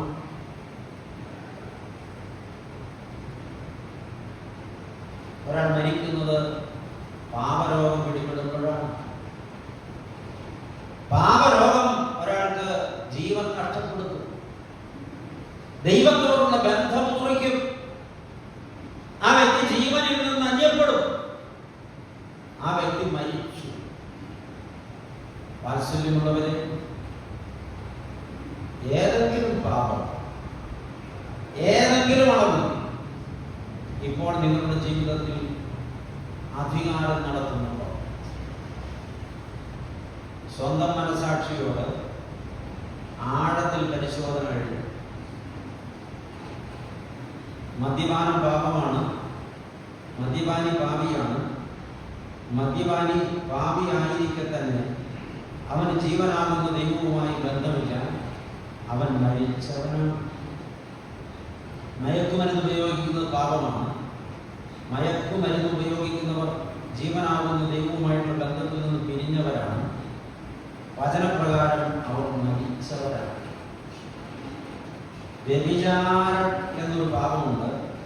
അത് ശരീരം കൊണ്ട് ചെയ്യാം, മനസ്സുകൊണ്ട് ചെയ്യാം. മനസ്സുകൊണ്ടാകട്ടെ ശരീരം കൊണ്ടാകട്ടെ, വ്യഭിചാരം ചെയ്യുന്ന ഒരാൾ ജീവനാകുന്ന ദൈവവുമായിട്ടുള്ള ബന്ധത്തിലല്ല ഉള്ളത്. ആ വ്യക്തി മരിച്ചവനാണ്, മരിച്ചവളാണ്. ഒരാളോടുള്ള വൈരാഗ്യം, പക, വെറുപ്പ്, വിദ്വേഷം, കയ്പ്, പിണക്കം, പാപമാണ്. ആരുമാകട്ടെ, ആരോടെങ്കിലും വെറുപ്പോ കയ്പോ പിണക്കമോ വൈരാഗ്യമോ വിദ്വേഷമോ പകയോ ജീവിതത്തിൽ സൂക്ഷിച്ചു വച്ചിട്ടുള്ളവരൊക്കെ ജീവനാകുന്ന ദൈവവുമായി ബന്ധം നഷ്ടപ്പെട്ടവരാണ്, അർത്ഥാൽ മരിച്ചവരാണ്. സ്വന്തം മാതാപിതാക്കളെ നിന്ദിക്കുന്നവർ, ഉപേക്ഷിക്കുന്നവർ, അമ്മാവിയമ്മയെയോ അമ്മാവിയപ്പനെയോ വലിയ കുഴപ്പത്തിൽ പ്രതിസന്ധിയിലാക്കുന്നവർ, മരുമക്കളോട് ദാക്ഷിണ്യമില്ലാതെ പെരുമാറുന്നവർ, നിരന്തരം വഴക്കുണ്ടാക്കുന്നവർ, കള്ളപ്രമാണങ്ങൾ ഉണ്ടാക്കുന്നവർ, കള്ളക്കേസ് നടത്തുന്നവർ, പരസ്പരം പോരടിക്കുന്നവർ, ഇന്നലെ അച്ഛൻ പറഞ്ഞതുപോലെ മറ്റുള്ളവർക്ക് പണി കൊടുക്കാൻ കച്ചകെട്ടി നടക്കുന്നവർ,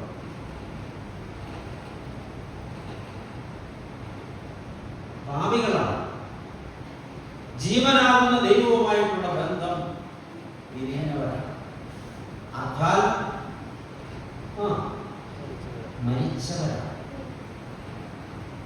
ആദ്യം ചോദിച്ച ചോദ്യം വീണ്ടും ചോദിക്കുക, ഇപ്പോൾ നിങ്ങൾക്ക് ജീവൻ ഉണ്ടോ?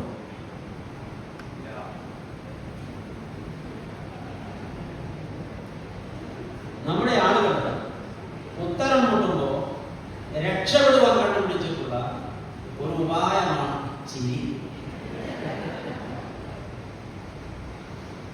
ചിരിച്ചത് കൊണ്ട് ഇവിടെ അന്തരീക്ഷത്തെ ലാഘവപ്പെടുത്താൻ, തൽക്കാലം രക്ഷപ്പെടാം. ദൈവത്തിന്റെ മുമ്പിൽ അവൻ എന്താ പറഞ്ഞത്? എനിക്ക് നിന്നെ നന്നായിട്ട് അറിയാം. നിന്റെ അമ്മയുടെ ഗർഭപാത്രത്തിന്റെ അന്തരംഗം മുതൽ എനിക്ക് നിന്നെ നന്നായിട്ട് അറിയാം. ഞാൻ നിന്നെ നോക്കി, ഞാൻ നിന്നെ കണ്ടു, എനിക്ക് നിന്നെ ബോധ്യപ്പെട്ടു. ജീവനുള്ളവനെന്ന് നിനക്ക് പേരുണ്ട്. നിന്റെ കയ്യിൽ വേദപുസ്തകമുണ്ട്, നിന്റെ വായിൽ സ്തോത്രവും ഒപ്പം നിന്റെ ഹൃദയത്തിൽ സൂത്രവുമുണ്ട്. നിന്റെ നടപടികളെല്ലാം എനിക്കറിയാം. നിന്റെ രഹസ്യ ജീവിതം എനിക്കറിയാം. നിന്റെ മനന മണ്ഡലത്തിലെ ധ്യാനങ്ങൾ എനിക്കറിയാം. നിന്റെ രഹസ്യ കൊടുക്കൽ വാങ്ങലുകൾ എനിക്കറിയാം. നിന്റെ വൈകുന്നേരങ്ങൾ എനിക്കറിയാം. നീ ഒറ്റയ്ക്കിരിക്കുന്ന സമയത്ത് നീ എന്തൊക്കെ ചെയ്യുന്നു എന്ന് എനിക്കറിയാം. നീ എന്ത് കാണുന്നു, എന്ത് വായിക്കുന്നു, എന്ത് ധ്യാനിക്കുന്നു എന്ന് എനിക്കറിയാം. ലോകത്താർക്കറിയില്ല, എനിക്കറിയാം. കർത്താവിന്റെ കൽപ്പനയാണ്.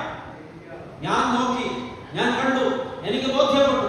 എന്റെ കാഴ്ചയിൽ നീ മരിച്ചവനാണ്, നീ മരിച്ചവളാണ്. ഇത് കർത്തൃ കൽപ്പന. മനസ്സിലുള്ളവരെ, ഇത് ചിരിച്ച് നിസ്സാരമാക്കി കളയുന്ന ഒരു കാര്യമാണ്. ആണോ? എന്റെ യഥാർത്ഥ ചിത്രം എന്റെ കർത്താവ് മനസ്സിലാക്കിയിരിക്കെ ഞാൻ അവന്റെ മുമ്പിൽ സറണ്ടർ ചെയ്യുന്നതല്ലേ ബുദ്ധി? അല്ലേ?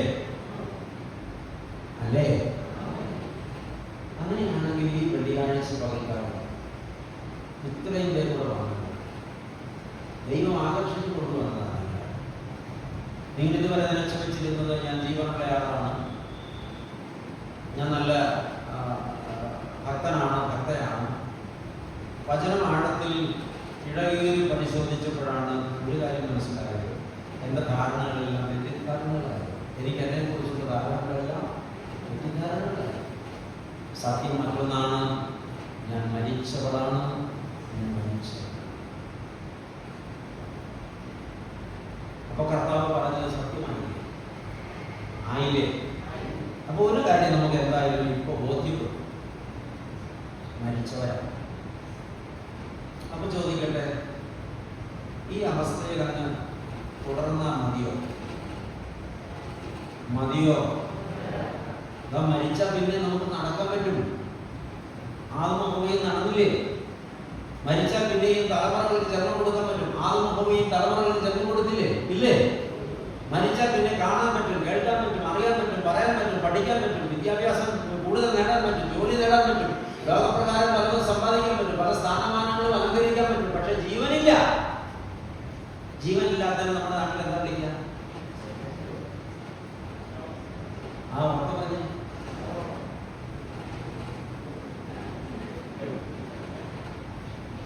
നിങ്ങളെ ഇപ്പൊ അപ്പോൾ നമ്മൾ ചിരിച്ചതിന് നിസ്സാരമാക്കണം. വചനപ്രകാരം ഒരാൾ മരിക്കുന്നത് എപ്പോഴാണെന്ന് ഇന്ന് മനസ്സിലായില്ലേ? ഹല്ലേലൂയ. നമ്മളൊക്കെ മരണം എന്ന് വിചാരിച്ചു വെച്ചിരിക്കുന്നത് ഈ മൂക്കിൽ പഞ്ഞി വയ്ക്കുന്ന പരിപാടിയാണ്. സത്യത്തിൽ അത് മരണമേ അല്ല. ഹല്ലേലൂയ. അത് ശരിക്കും ഒരു ട്രാൻസ്ഫർ ആണ്, ഒരു സ്ഥലം മാറ്റം. ശരിയായ മരണം ഇത്രയും നേരം സംസാരിക്കപ്പെട്ട വിഷയമാണ്. ഹല്ലേലൂയ. അപ്പൊ മരിക്കുന്നത് എപ്പോഴാണ്? ജീവൻ പോകുമ്പോഴാണ്. ജീവൻ കർത്താവായ യേശുക്രിസ്തുവാണ്. അവൻ സത്യദൈവമാണ്. ജീവനാകുന്ന ദൈവവുമായിട്ട് ബന്ധം പിരിയുന്നത് അഥവാ മരിക്കുന്നത് ഒരു പ്രത്യേക രോഗം ബാധിക്കുമ്പോൾ. ഏതാണ് രോഗം? പാപമാണ്. പാപരോഗത്താൽ നീ വലഞ്ഞു,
സാക്ഷാൽ നമ്മുടെ രോഗങ്ങളെ അവൻ വഹിച്ചു, നമ്മുടെ വേദനകളെ അവൻ ചുമന്നു. അവന്റെ അടിപ്പിണരുകളാൽ നമുക്ക് സൗഖ്യം വന്നിരിക്കുന്നു. കാൽവരി ക്രൂശിൽ നമുക്ക് പകരം യാഗമായി തീർന്ന കർത്താവായ യേശുക്രിസ്തുവിന്റെ ക്രൂശിലെ യാഗത്താൽ അതൊന്നിനാൽ മാത്രമേ ഏത് പാപിക്കും തന്നെ പാപമരണത്തിൽ നിന്ന് രക്ഷപ്പെടാൻ മാർഗമുള്ളൂ. ഹല്ലേലൂയ. ചികിത്സ ഇതാണ്. കുഞ്ഞാടിന്റെ രക്തത്തിൽ കുടിക്കുക, കുഞ്ഞാടിന്റെ രക്തം കുടിക്കുക, കുഞ്ഞാടിന്റെ രക്തത്തിൽ നീ കഴുകപ്പെടുക, അതിനാൽ നിനക്ക് മോചനമുണ്ട്. ദൈവവൈദ്യരെ, ഇന്ന് നാം അങ്ങനെ എത്രയോ വർഷങ്ങളായി നമുക്കൊക്കെ അറിയാം. യേശുക്രിസ്തുവിന്റെ രക്തത്താൽ വീണ്ടെടുപ്പുണ്ടായി എന്നറിയാം. അതിനാൽ തന്നെ നമുക്ക് പാപമോചനമുണ്ട് എന്നറിയാം. അതിനാൽ നമുക്ക് പാപമരണത്തിൽ നിന്ന് വിടുതലുണ്ടെന്നറിയാം. പക്ഷേ അറിഞ്ഞിട്ട് എന്ത് കാര്യം? നമ്മളിത് അറിയുകയും പാപത്തിൽ തുടരുകയും ചെയ്തതുകൊണ്ട് നമ്മുടെ മരണം മാറുമോ? അല്ല. ശരിക്കും നിങ്ങൾ മാനസാന്തരം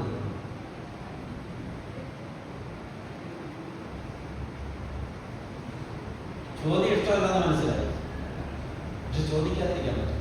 ചോദ്യങ്ങളാണ് ഏതൊരാളെയും പരിവർത്തനപ്പെടും. ചോദ്യം ചോദിക്കാതിരിക്കാൻ പറ്റില്ല. ചോദിച്ചു ശരിക്കും നിങ്ങൾ മാനസാന്തരം. നമ്മുടെ മാനസാന്തരം എന്ന് പറയുന്നത് ഒരു മദ്യപാനം നിർത്തിയാൽ നമ്മൾ പറയും മാനസാന്തരം.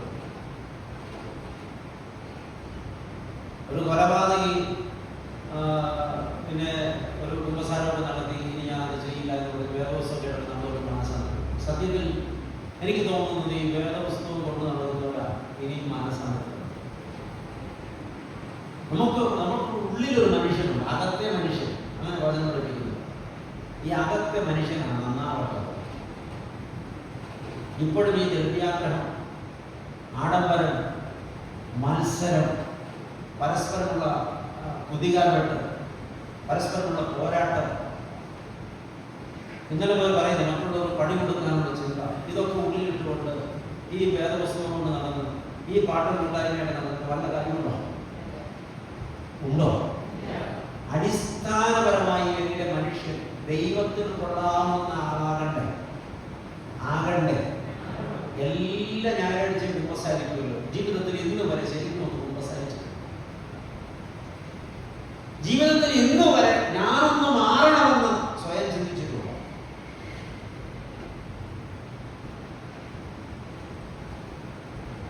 ആ തിരുവത്താഴ് മകളുന്ന സമയത്ത് അത് സ്വീകരിക്കാൻ വേണ്ടി ഒരു നാടകം കളിക്കുന്നതല്ലാതെ ശരിക്കും ജീവിതത്തിൽ ഇന്ന് വരെ ഒന്ന് കുമ്പസാരിച്ചു. ദൈവസന്നിധിയിൽ ഒന്ന് പൊട്ടിക്കരഞ്ഞ് ജീവിതം മാറിയിട്ടുണ്ടോ? ഒന്ന് മാറ്റപ്പെട്ടിട്ടില്ല. ശരിക്കും മാനസാന്തരപ്പെട്ട ഒരാളെ കുറിച്ച് വേദപുസ്തകം പറയുന്നുണ്ട്. ആ മനുഷ്യന്റെ പേര് സക്കായി. നിങ്ങൾ കേട്ടിട്ടുണ്ടോ ഒരാളെ കുറിച്ച്? നല്ല ചോദ്യം. ആ മനുഷ്യൻ ഒരു ചുങ്കക്കാരനായിരുന്നു. യഹൂദന്മാരെ സംബന്ധിച്ച് ഏറ്റവും നിഷിദ്ധമായ കുറ്റങ്ങളിൽ ഒന്നാണ് ചുങ്കം പിരിവ്. എന്ന് വെച്ചാൽ റോമൻ അമ്പയറുടെ ഭരണത്തിന് കീഴിൽ ഗലീലിയ, യഹൂദിയ രാജ്യങ്ങളൊക്കെ കിടക്കുന്ന സമയത്ത് ആ രാജ്യങ്ങളിലെ പ്രജകളിൽ നിന്ന് റോമൻ ഗവൺമെന്റിന് വേണ്ടി കരം പിരിക്കുന്നവൻ രാജ്യദ്രോഹിയാണ്. അവനെ വ്യഭിചാരിയേക്കാൾ വലിയ കുറ്റവാളിയായിട്ടാണ് യഹൂദ മതം കാണുന്നത്.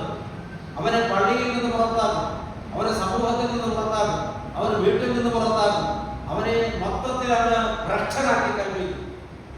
ഇങ്ങനെ ഒക്കെ ആണെങ്കിലും ആളുകൾ ചുക്കം പിരിക്കാൻ താല്പര്യപ്പെടുന്നു. കാരണം കോടികൾ കൊല്ലുകൂടാണ്. അങ്ങനെ വലിയൊരു ചുങ്കം പിരിവുകാരനായ അതിനൊരു പ്രമാണിയായ സക്കായി ഓടാനുകൂടീശുണ്ട്. പക്ഷേ ഒരു പ്രശ്നം എന്താണെന്നറിയോ? അവനെ നൊന്ന് പറ്റ അമ്മ അവനെ എവിടെയെങ്കിലും വെച്ച് കണ്ടാൽ കാപ്പിച്ചു തുപ്പും. ഈ ശപിക്കപ്പെട്ടവൻ എൻ്റെ ഉദരത്തിൽ വന്ന് പറഞ്ഞല്ലോ, എൻ്റെ ഉദരവും ശപിക്കപ്പെട്ടതായി എന്ന് പറഞ്ഞ് കാറി തുപ്പും. അത്രയ്ക്ക് വെറുപ്പാ ചുങ്കക്കാരനെ.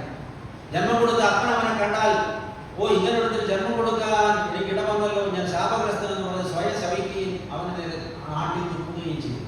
അവൻ്റെ കൂടപ്പുറപ്പോൾ അവനെ കണ്ടാൽ അത് മുഖം തിരിച്ച് നടന്നു. അവന്റെ വീട്ടുകാരും അവന്റെ നാട്ടുകാരും കൂട്ടുകാരും കുടുംബക്കാരും എല്ലാം അവൻ കൊടുക്കും. പക്ഷെ ഇവന് പണത്തെ കെട്ടിപ്പിടിച്ച് അങ്ങനെ ഇരിക്കുക. അങ്ങനെ അവൻ ഒറ്റപ്പെട്ടു. ഒരു മനുഷ്യന്റെ ജീവിതത്തിൽ എന്തെല്ലാം ഉണ്ടെങ്കിലും ഏറ്റവും വലിയ ദാരിദ്ര്യം എന്താണെന്നറിയാം? സ്നേഹിക്കാൻ ആരുമില്ല എന്ന് വരുന്ന സമയത്ത് ഒരു മനുഷ്യൻ അനുഭവിക്കുന്ന ദാരിദ്ര്യമാണ് ഏറ്റവും വലിയ ദാരിദ്ര്യം. ഹല്ലേലൂയ. ആഹാരം കിട്ടിയില്ലെങ്കിലും സഹിക്കാം. പ്രിയപ്പെട്ടവരെ, ജീവിതത്തിൽ എത്ര നാൾ പട്ടിണി കിടന്നാലും സഹിക്കാം. പക്ഷെ സ്നേഹിക്കാൻ ആരുമില്ല എന്നൊരവസ്ഥ വന്നാൽ ആ മനുഷ്യൻ അനുഭവിക്കുന്ന ദാരിദ്ര്യമാണ് ഏറ്റവും വലിയ ദാരിദ്ര്യം. ഇപ്പോൾ ലോകം കണ്ടതിൽ വെച്ച് ഏറ്റവും വലിയ സമ്പന്നനുള്ള ഒരാളായിരുന്നു സക്കായി എങ്കിലും പ്രിയപ്പെട്ടവരെ, അവനെ പോലെ ഒരു ദരിദ്രൻ വേറെ ഉണ്ടായിരുന്നു. അവൻ ആ സ്നേഹദാരിദ്ര്യം കൊണ്ടങ്ങ് ഉലഞ്ഞു. ആ സമയത്താണ് അവൻ യേശുവിനെ കുറിച്ച് കേട്ടത്. ഭാവിയെ സ്നേഹിക്കുന്ന മുഴുവൻ. ഹല്ലേലൂയ. ചുങ്കക്കാരോടും കൂടെ അത്താഴം കഴിക്കുന്ന ഒരുവൻ, വേശ്യാസ്ത്രീകൾക്ക് വീണ്ടെടുപ്പുകാരനായ ഒരുവൻ. അപ്പോൾ സക്കായിയുടെ ഉള്ളിൽ ഒരു വലിയ ആഗ്രഹം വരികയാണ്, എനിക്ക് അവനെ ഒന്ന് നോക്കി കാണണം. ആൾക്കൂട്ടത്തിൽ ചെന്ന് നിന്നപ്പോൾ അതിന് സാധിച്ചില്ല. കാരണം അവന് മുഖം കുറവായി. അവൻ ഓടി ഒരു അത്തിമരത്തിൽ കയറി യേശുവിനെ കാണാനായിട്ട്. ദൈവമക്കളെ, സക്കായി തന്നെ കാണാൻ ആഗ്രഹിച്ച നിമിഷം കർത്താവ് സക്കായിയെ കണ്ടു കഴിഞ്ഞു. ഹല്ലേലൂയ. ഉള്ളിലിരിക്കുന്ന ആരെങ്കിലും കർത്താവിനെ വേണ്ടവണ്ണം ഒന്ന് കാണാൻ ഉള്ളിൽ ആഗ്രഹിച്ചത് പരമാർത്ഥമാണെങ്കിൽ ആ നിമിഷം കർത്താവ് നിന്നെ കണ്ടു കഴിഞ്ഞു. ഹല്ലേലൂയ. അവൻ നിന്നെ തേടി വരും. സക്കായി ഇരിക്കുന്ന മരത്തിന്റെ കീഴിൽ ചെന്നപ്പോൾ കർത്താവ് നടന്നു നോക്കി, മോളിലേക്ക് നോക്കി പേര് വിളിച്ചു, സക്കായിയെ നീ വേഗം വരുന്നു. അവൻ ഇതിനു മുമ്പ് കർത്താവ് കണ്ടിട്ടില്ല. കർത്താവ് അവനെ കർത്താവിനെ കണ്ടിട്ടില്ല. പക്ഷെ അവന്റെ പേരും അവന്റെ അഡ്രസ്സും അവന്റെ ഊരും അവന്റെ തൊഴിലും അവന്റെ വരുമാനവും ഒക്കെ കർത്താവിനാണ്. എന്നെ കുറിച്ച് നിങ്ങളെ കുറിച്ച് കർത്താവിന് മുഴുവൻ കാര്യങ്ങളും അറിയാം. ഹല്ലേലൂയ.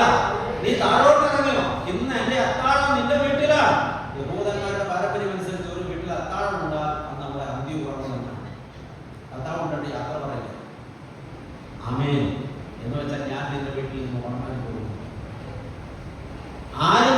ചിന്തിക്കാനില്ലാത്ത ഒരുത്തനെ ആയിരങ്ങൾ അകമ്പടി സേവിക്കുന്ന, ആയിരങ്ങൾ ഓശാന പാടി സ്തുതിക്കുന്ന ഒരുവൻ അതിഥിയായി വീട്ടിൽ ചെല്ലാമെന്ന് പറയുന്നു. ആനന്ദം തോന്നാതിരിക്കുന്നു.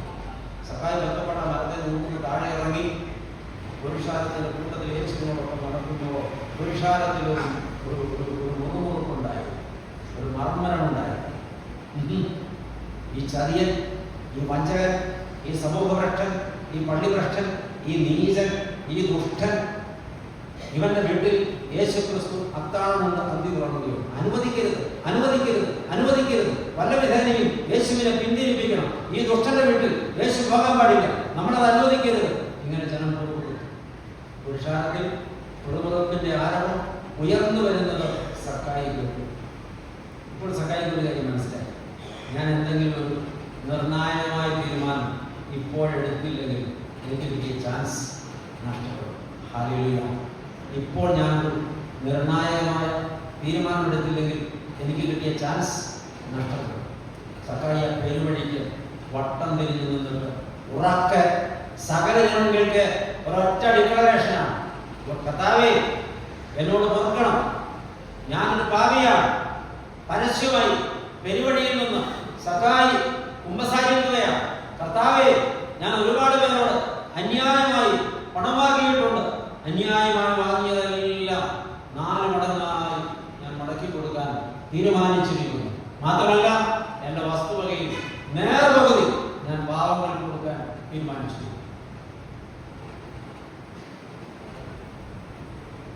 ശരിയായ മനസ്സല്ല, പ്രായശ്ചിത്തം ചെയ്യുന്നതാണ് ശരിയായ മനസ്സാണ്. തെറ്റ് തിരുത്തുന്നതാണ് ശരിയായ മനസ്സാണ്. ഞാൻ എന്റെ വസ്തുക്കളിൽ പകുതി ദരിദ്രർക്ക് കൊടുക്കുമെന്ന് സക്കായി പറഞ്ഞതിന് പൊരുൾ നിങ്ങൾക്ക് മനസ്സിലായിട്ടുണ്ട്. ആ നാട്ടിൽ ഇന്ന് താമസിക്കുന്ന ദരിദ്രരിൽ ഭൂരിപക്ഷവും ഉണ്ടായ സക്കായി ഒരുത്തക്കാരാണ്. അവൻ അധികാരം ഉപയോഗിച്ച് അവരുടെ വസ്തുവകകൾ പിടിച്ചു പറിച്ചത് കൊണ്ടാണ് അവരൊക്കെ ദരിദ്രരായത്. അന്യായമായി അവൻ ഒരുപാട് പേരിൽ നിന്ന് വാങ്ങിയത് കൊണ്ടാണ് അവൻ മുതലാളിയായതും ഒരുപാട് പേർ ജീവിക്കാൻ മാർഗമില്ലാത്തത്. സക്കായി തന്റെ സമ്പത്ത് മുഴുവനും പങ്കിടുകയാണ്. ഹല്ലേലൂയ. അപ്പോ ചുങ്കം പിരിവ് ആരംഭിക്കുന്നതിന് മുമ്പ് അവൻ എന്തുണ്ടായിരുന്നു അതുപോലും ഇല്ലാത്തവനായി അവൻ മാറുകയാണ്. ഇപ്പോൾ സക്കായിയുടെ ജീവിതത്തിൽ അവൻ എന്താണ് കണ്ടെത്തിയത്? നിധി കണ്ടെത്തിയിരിക്കുന്നു. ഇതുവരെ നേടിയതെല്ലാം ഞാൻ ഉപേക്ഷിക്കാം നിനക്ക് വേണ്ടി. ഹല്ലേലൂയ. ഇതുവരെ നേടിയതെല്ലാം ഞാൻ ഉപേക്ഷിക്കാം കർത്താവേ, നിനക്ക് വേണ്ടി. യേശുക്രിസ്തുവിനെ സമ്പത്തായി സ്വീകരിച്ചുകൊണ്ട് ജീവിതത്തിൽ അതുവരെ നേടിയ സകലതും, അതുവരെ കയ്യിൽ വെച്ച് സൂക്ഷിച്ച സകലതും ഉപേക്ഷിക്കുന്നതാണ് മാനസാന്തരം. ഹല്ലേലൂയ. വെറുപ്പ് ഉപേക്ഷിക്കുന്നതാണ് മാനസാന്തരം. വൈരാഗ്യം ഉപേക്ഷിക്കുന്നതാണ് മാനസാന്തരം. ദൈവമക്കളെ, നമ്മുടെ ജീവിതത്തിലെ എല്ലാ തെറ്റുകളും തിരുത്തുന്നതാണ് മാനസാന്തരം. ശരിക്കും നമ്മൾ ജീവിതത്തിൽ എല്ലാവരോടും രമ്യതപ്പെടുന്നതാണ് മാനസാന്തരം. ആരോടും വെറുപ്പില്ല, ആരോടും വിദ്വേഷമില്ല, ആരോടും പകയില്ല, ആരുടെയും മുതൽ അന്യായമായി കൈവശം വെച്ചിട്ടില്ല, ആർക്കും ഞാൻ കാരണം വിഷമങ്ങളില്ല. ഞാൻ എല്ലാവരോടും രമ്യതയിലാണ്, ഞാൻ എല്ലാവരോടും നിരപ്പിലാണ്, ഞാൻ എല്ലാവരോടും സ്നേഹത്തിലാണ്, ഞാൻ എൻ്റെ കർത്താവിന് മുമ്പിൽ യോഗ്യനാണ്, യോഗ്യയാണ് എന്ന് എപ്പോൾ നിന്റെ മനസാക്ഷി നിന്നെ ഉറപ്പിച്ച് ബോധ്യപ്പെടുത്തുന്നു, അപ്പോൾ നീ കർത്താവിന് കൊള്ളാവുന്ന ജീവൻ വയ്ക്കുക. ഹല്ലേലൂയ. അതുവരെ നമ്മളൊക്കെ കബളിപ്പിക്കുന്ന നാടക കമ്പനിക്കാരാണ്. മാനസാന്തരപ്പെട്ടിട്ടുണ്ടോ? ഇപ്പൊ നിങ്ങൾ പറയുന്നത് ഇന്നലത്തെ പ്രസംഗം കേട്ട ആവേശം കയറി വന്നതാണ്. വരണ്ട. ഇന്നലെ ഇത്ര അപകടവും അച്ഛൻ സൃഷ്ടിച്ചിട്ടില്ല. ഇതിപ്പോ ഊരാപ്പുറത്തിൽ വീടുകൾ പോയി. ഞങ്ങളുടെ നാട്ടിൽ എലിയെ പിടിക്കാനൊരു പ്രത്യേക യന്ത്രമുണ്ട്, അടിച്ചിലെന്ന അതിൻ്റെ പേര്. ഇവിടെ ഉണ്ടാവും. അതിനകത്ത് പെട്ടാലത്തെ അവസ്ഥ എന്താ? പിന്നെ രക്ഷയില്ല, ഊരിൽ പോകാൻ പറ്റും. ഇത് ഏതാണ്ട് അടിച്ചിൽ ഗുണമാനില്ല. നിങ്ങൾക്ക് അങ്ങനെ തോന്നുന്നുണ്ടോ? ഇല്ലേ? ഇല്ലെങ്കിൽ രക്ഷപ്പെടാൻ സാധ്യത കുറവാണ്.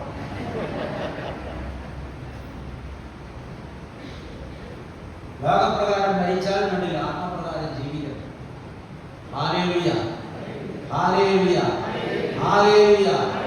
ദൈവമക്കളെ, നമ്മൾ ഈ മരണമെന്ന് വിളിക്കുന്ന വിളിക്കുന്ന പ്രതിഭാസത്തെ കുറിച്ച് പറഞ്ഞില്ല, അതുകൂടെ പറഞ്ഞ് ഞാൻ പ്രശ്നം അവസാനിപ്പിക്കും. അപ്പൊ ശരിയായ മരണം എന്താ? നീ തെറ്റിക്കരുത്. ശരിയായി ഒരാൾ മരിക്കുന്നത് എപ്പോഴാണ്? ജീവൻ പോകുമ്പോൾ. ജീവൻ എന്താ? യേശുക്രിസ്തു. യേശുക്രിസ്തു ആരാണ്? ദൈവമാണ്. എങ്കിലും ഒരാൾ മരിക്കുന്നത് എപ്പോഴാണ്? ദൈവബന്ധം പിരിയുമ്പോഴാണ്. ഹല്ലേലൂയ. അതിന്റെ കാരണം എന്താ? പാപമാണ്. പാപത്തിന്റെ ശമ്പളം ഹല്ലേലൂയ. മരിക്കത്തക്ക രോഗം പിടിച്ചു എന്ന് പറഞ്ഞാൽ അയാളെ ബാധിച്ച രോഗം ഏതാ? പാപമാണ്. ഈ രോഗം നിങ്ങളെയും ബാധിച്ചിട്ടുണ്ട്. സൗഖ്യപ്പെടണ്ടേ? വേണ്ടേ? അന്ന് ശരിക്കും ഒന്ന് കുമ്പസാരിച്ച് അടി മുതൽ മുടിയെ വരെ വ്യത്യാസമാണ്. ഹല്ലേലൂയ. ഇനി നമ്മൾ മരണമെന്ന് വിളിക്കുന്ന പ്രതിഭാസം അല്ലേ, മൂക്കിൽ പഞ്ഞിയൊക്കെ വെച്ച് കൈയും കാലം കൂട്ടിക്കെട്ടി, അതിനെയാണ് നമ്മൾ പേടി. സത്യത്തിൽ അതിനെ പേടിക്കേണ്ട കാര്യമില്ല. അത് ജസ്റ്റ് ട്രാൻസ്ഫർ. ഹല്ലേലൂയ. ഒരു സ്ഥലത്ത് താമസിക്കുന്ന ഒരാൾ അവിടെ നിന്ന് മറ്റൊരു സ്ഥലത്തേക്ക് താമസം മാറും. അത്രയേ സംഭവിക്കുന്നു. അതിന് തെളിവ് പറയാം. ഈ നിങ്ങളൊക്കെ നിങ്ങളുടെ ജന്മദിനം ആഘോഷിക്കുന്നവരല്ല അല്ലേ? കേക്ക് മുറിക്കും, വീഞ്ഞു കുപ്പി പൊട്ടിക്കും ഇല്ലേ? പൊട്ടിക്കുന്നവരെ തുറക്കും. കേക്ക് വീഞ്ഞാണല്ലോ ഒരു കോമ്പിനേഷൻ. വെള്ള ബർത്ത്ഡേക്ക് അത് ഉണ്ടെന്ന് വെൺമണിയിൽ ഒന്നുമില്ലേ? എനിക്ക് തോന്നുന്നു നിങ്ങളുടെ 50 വർഷം പുറകിലാണ്. എനിക്ക് ഇന്നലെ പോലെ അത് തോന്നി തുടങ്ങിയാണ്. വല്ലാത്തൊരവസ്ഥ. ഞങ്ങളുടെ നാട്ടിൽ ഇത് വളരെ പോപ്പുലറാണ്. നിങ്ങളെല്ലാവരും ജന്മദിനം ആഘോഷിക്കുന്നു. പക്ഷെ ഞാൻ നിങ്ങൾ വെല്ലുവിളിക്കുന്നു. നിങ്ങളിൽ ഒറ്റ ഒരാൾക്ക് നിങ്ങളുടെ ജന്മദിവസം എന്നാണെന്ന്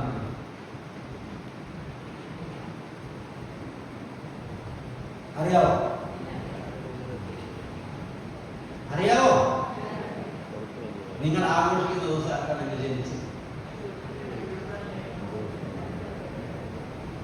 ജനിച്ചതെന്നാ? അമ്മയുടെ ഉദരത്തിൽ ഉരുവായതെന്നോ അന്നാണ് നമ്മൾ ജനിച്ചത്. ഞാൻ ഇങ്ങനെ ചോദിക്കുമ്പോൾ നിങ്ങൾക്ക് അത് കൃത്യമായിട്ട് മനസ്സിലാവും. ഇന്ന് രാവിലെ 10 മണിക്ക് ഒരു സ്ത്രീ പ്രസവിച്ചു, ഒരാൺകുട്ടി. ഇന്നലെ രാവിലെ 10 മണിക്ക് ഈ സ്ത്രീയുടെ ഉദരത്തിൽ പൂർണ്ണ വളർച്ചയെത്തിയ ഒരാൺകുട്ടി ഉണ്ടായിരുന്നു. ഇല്ലേ? ഉണ്ടായിരുന്നില്ലേ? അപ്പൊ ജനിച്ചത് ഇന്നാണോ? ജനിക്കാത്ത കുട്ടി ഉണ്ടാവോ? പറ. അപ്പൊ ജനിച്ചത് എപ്പോഴാണ്? അമ്മയുടെ ഉദരത്തിൽ രൂപമായപ്പോഴാണ്. നമ്മൾ ആഘോഷിക്കുന്നത് എപ്പോഴാണ്? മക്കളെ, ഇവിടെയാണ് പ്രശ്നം. നമ്മൾ ജനിച്ച ദിവസമല്ല നമ്മൾ ആഘോഷിക്കുന്നത്. നമ്മൾ ഭൂമിയിൽ പ്രത്യക്ഷപ്പെട്ട ദിവസമാണ് നമ്മൾ ആഘോഷിക്കുന്നത്. ഹല്ലേലൂയ. അപ്പൊ അതിനു മുമ്പ് നമ്മൾ ഉണ്ടായിരുന്നല്ലോ അമ്മയുടെ ഗർഭപാത്രം എന്ന ഒരു മനോഹരമായ ലോകത്ത്. ഹല്ലേലൂയ. പ്രകൃതി ഒരുക്കിയ എയർ കണ്ടീഷൻ മുറിയിലെ ഡിസ്റ്റിൽഡ് വാട്ടറിൽ നീന്തി തുടിച്ച നമ്മൾ അവിടെ ഉണ്ടായിരുന്നല്ലോ. പരമാനന്ദമായിരുന്നല്ലോ. ഒരു അധ്വാനമില്ലല്ലോ. ഡാൻസ് കളിക്കുക, അമ്മയ്ക്ക് ചവിട്ട് കൊടുക്കുക, പ്രിയപ്പെട്ടവരെ തലവെത്തി പറയുക, പിന്നെ ഡാൻസ് കളിക്കുക. ആഹാരത്തിന് ഒരു പഞ്ഞമില്ല. പൊക്കിൾക്കൊടി വഴി അമ്മയെ ഇഷ്ടം പോലെ ഇങ്ങനെ ഇട്ടിക്കൊണ്ടിരിക്കും. പിന്നെ അമ്മയുടെ വിചാരങ്ങളും ബാഹ്യലോകത്ത് നടക്കുന്ന സംഭവങ്ങളൊക്കെ അറിയാൻ കേൾക്കുകയും ചെയ്യാം. കരയാൻ തോന്നിയാൽ കരയാൻ, ചിരിക്കാൻ തോന്നിയാൽ ചിരിക്കാം. പ്രിയപ്പെട്ടവരെ, അമ്മയുടെ ഗർഭപാത്രത്തിൽ പ്രത്യേക സുഖമായിരുന്നു. ഇതൊന്നും നിങ്ങൾ ഇതുവരെ ആലോചിച്ചിട്ടില്ല. ഇപ്പോഴേക്കും ആ സുഖം അനുഭവിക്കും. പരമാനന്ദമായിരുന്നു. എല്ലാ കുട്ടികളെ സംബന്ധിച്ച് പറഞ്ഞോ. ആ ലോകത്തെ ജീവിതം പൂർത്തിയാക്കി ഭൂമിയിലേക്ക് ട്രാൻസ്ഫറായ ദിവസമാണ് നമ്മൾ ആഘോഷിക്കുന്നത്. ഹല്ലേലൂയ. സത്യത്തിൽ അന്ന് നമ്മുടെ സ്ഥലമാറ്റം നടന്ന ദിവസമാണ്. ഗർഭലോകത്ത് നിന്ന് ഭൗമലോകത്തേക്ക് ട്രാൻസ്ഫറായി. അതിന്റെ അർത്ഥം ജനിച്ചു എന്നാണോ?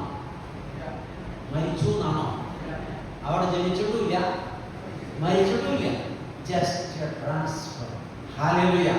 ഒരു സ്ഥലം മാറ്റം. ഇന്നലെ ഉണ്ടായിരുന്ന കുട്ടി ഇന്നുമുണ്ട്. ഇന്നലെ ഉണ്ടായിരുന്ന സ്ഥലത്തല്ല, വേറൊരു സ്ഥലത്താണ്. ആമേൻ.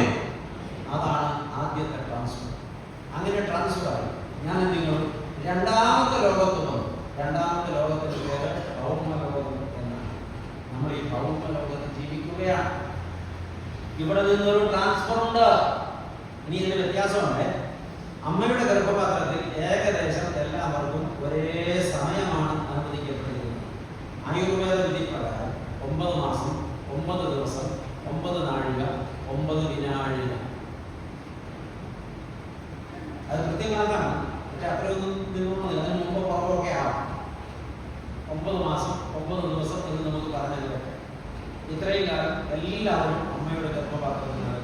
താമസിക്കുന്നത്. പക്ഷേ ഈ ഭൂമിയിൽ ഒരു പ്രശ്നമുള്ളത്, ഇവിടെ ഓരോരുത്തർക്കും ഓരോ സമയമാണ് അവസരം കൊടുക്കുന്നത്. ഓരോരുത്തർക്കും ഓരോ പീരീഡാണ്. ചിലർക്ക് ഒരു ദിവസം ഉണ്ടാവുള്ളൂ, ചിലർക്ക് ഒരു മണിക്കൂർ ഉണ്ടാവും, ചിലർക്ക് 10 മിനിറ്റ് ഉണ്ടാവും. അത് കഴിയുമ്പോൾ അടുത്ത ട്രാൻസ്ഫർ. ഇവിടെ ചിലർക്ക് 10 കൊല്ലം, ചിലർക്ക് 12 കൊല്ലം. എൻ്റെ മകനെ സംബന്ധിച്ച് 12 കൊല്ലമാണ് ഈ ഭൂമിയിൽ അവന് അവസരം കിട്ടിയത്. ദൈവമക്കളെ, ചിലർക്ക് 60 കൊല്ലം, ചിലർക്ക് 70 കൊല്ലം, ചിലർക്ക് 80, ചിലർക്ക് 90, ചിലർക്ക് അതിൽ കൂടുതലൊക്കെ ഉണ്ട്. ഈ നിൽക്കുന്ന എനിക്കും ഇരിക്കുന്ന നിങ്ങൾക്കും ഇതുവരെ ഈ ഭൂമിയിലെ കാലാവധി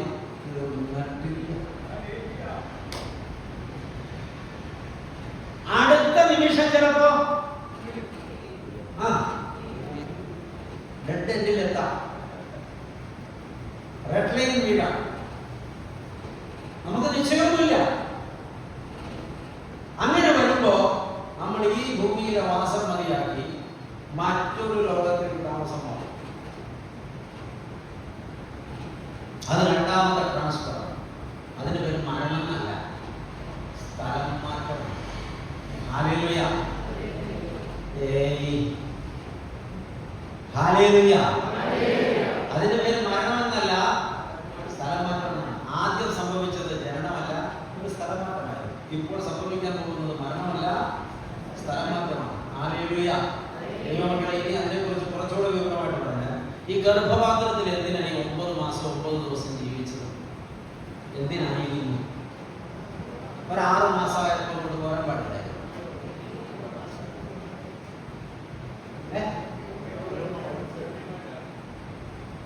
ഇത്രയും മനസ്സിലാക്കിയാൽ മതി.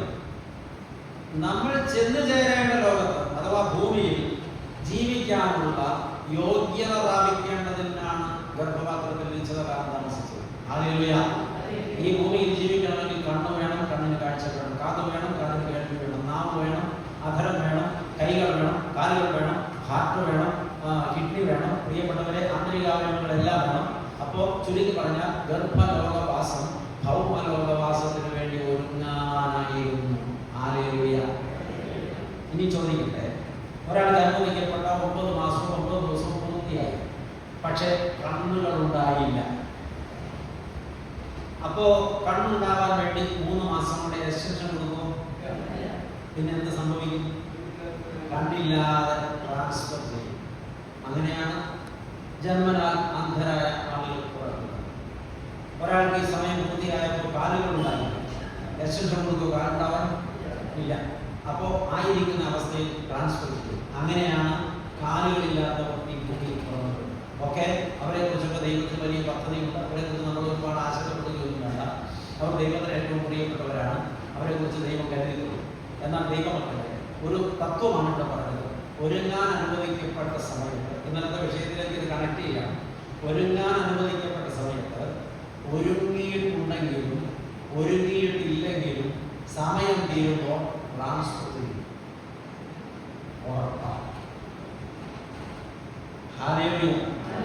അങ്ങനെയാണെങ്കിൽ ഗർഭലോകത്തിലെ ജീവിതം ഭൗമലോകവാസത്തിന് വേണ്ടി ഒരുങ്ങാനായിരുന്നുവെങ്കിൽ ഈ ഭൂമിയിലെ ജീവിതം എന്തിനുള്ളതാണ്? തിന്നുക, കുടിക്കുക, ആണോ? ഞാൻ പറഞ്ഞതിനൊരു ചെറിയ കശൽ പറ്റിയിട്ടുണ്ട്. തിന്നുക, ഇനി അഥവാ തിന്നില്ലെങ്കിലും കുടിക്കുക, ആനന്ദിക്കുക. പക്ഷെ പുരുഷപ്രജകൾ കുറച്ച് വന്നിട്ടുണ്ട്. ദൈവമക്കളെ, അതിനുവേണ്ടിയാണോ ഈ ജീവിതം ദൈവം തന്നിരിക്കുന്നത്? സ്വത്ത് സമ്പാദിക്കുക, വിവാഹം കഴിക്കുക, വിവാഹത്തിന് കൊടുക്കുക, വിദേശത്ത് പോകുക, ബിസിനസ് നടത്തുക, കോടികൾ സമ്പാദിക്കുക, ബാങ്ക് ബാലൻസ് വർദ്ധിപ്പിക്കുക, പിന്നെയും സമ്പാദിക്കുക, ആരോടൊക്കെ ബഹളം ഉണ്ടാക്കാവോ അവരോടൊക്കെ ബഹളം ഉണ്ടാക്കുക, ആർക്കൊക്കെ പണി കൊടുക്കാവോ അവർക്കൊക്കെ പണി കൊടുക്കുക, എല്ലാവരെയും തോൽപ്പിക്കുക, എല്ലാവരോടും മത്സരിക്കുക, എല്ലാവരോടും ഏറ്റുമുട്ടുക, എല്ലായിടത്തും സങ്കീർണതകൾ സൃഷ്ടിക്കുക, എന്നിട്ട് രാജാവായി വാഴാൻ ചെയ്യുക. അതിനാണോ ഈ ഭൗമലോകം? എന്തിനുള്ളതാണ്?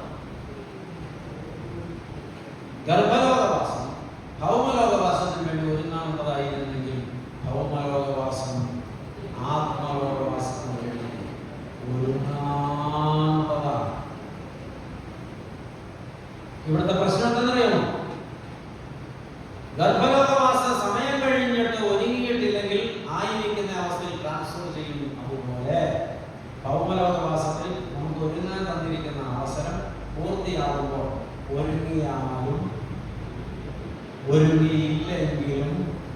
പറഞ്ഞോളൂ.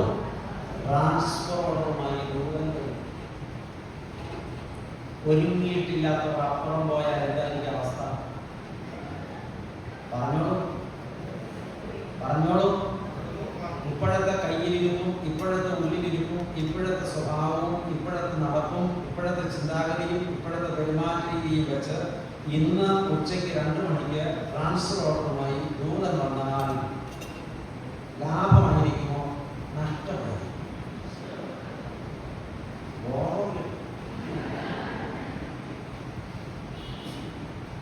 നഷ്ടക്കച്ചവടം ചെയ്യുന്നവരെ വിഡ്ഢികളെന്ന് മനഃപൂർവ്വം നഷ്ടക്കച്ചവടം ചെയ്യുന്നവരെ വിഡ്ഢികളെന്നല്ല വിളിക്കും. നമ്മൾ ലാഭക്കച്ചവടമാണോ നഷ്ടക്കച്ചവടമാണോ ചെയ്തുകൊണ്ടിരിക്കുന്നത്? ജീവിതത്തിന്റെ കാര്യത്തിൽ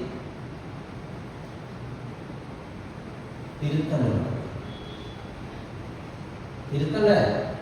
സമയം തീർന്നാൽ ഒരുങ്ങിയാലും ഒരുങ്ങിയില്ലെങ്കിലും ട്രാൻസ്ഫർ വരും, ഉറപ്പാ.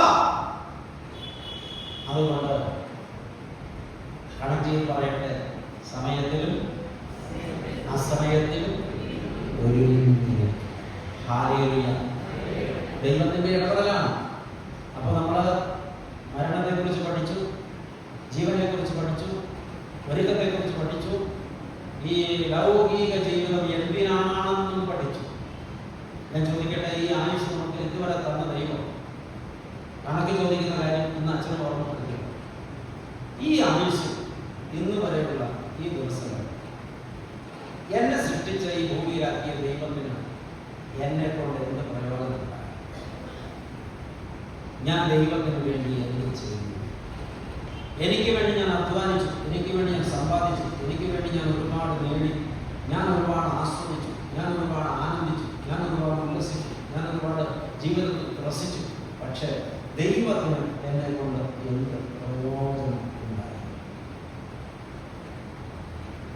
ആഴമായി പരിശോധിക്കണം, ഒരുങ്ങിക്കൊണ്ട്. അപ്പോ കർത്താവ് പറഞ്ഞത് സത്യമാണ്. ജീവനുള്ളവനെന്ന് നിനക്ക് പേരുണ്ടെങ്കിലും നീ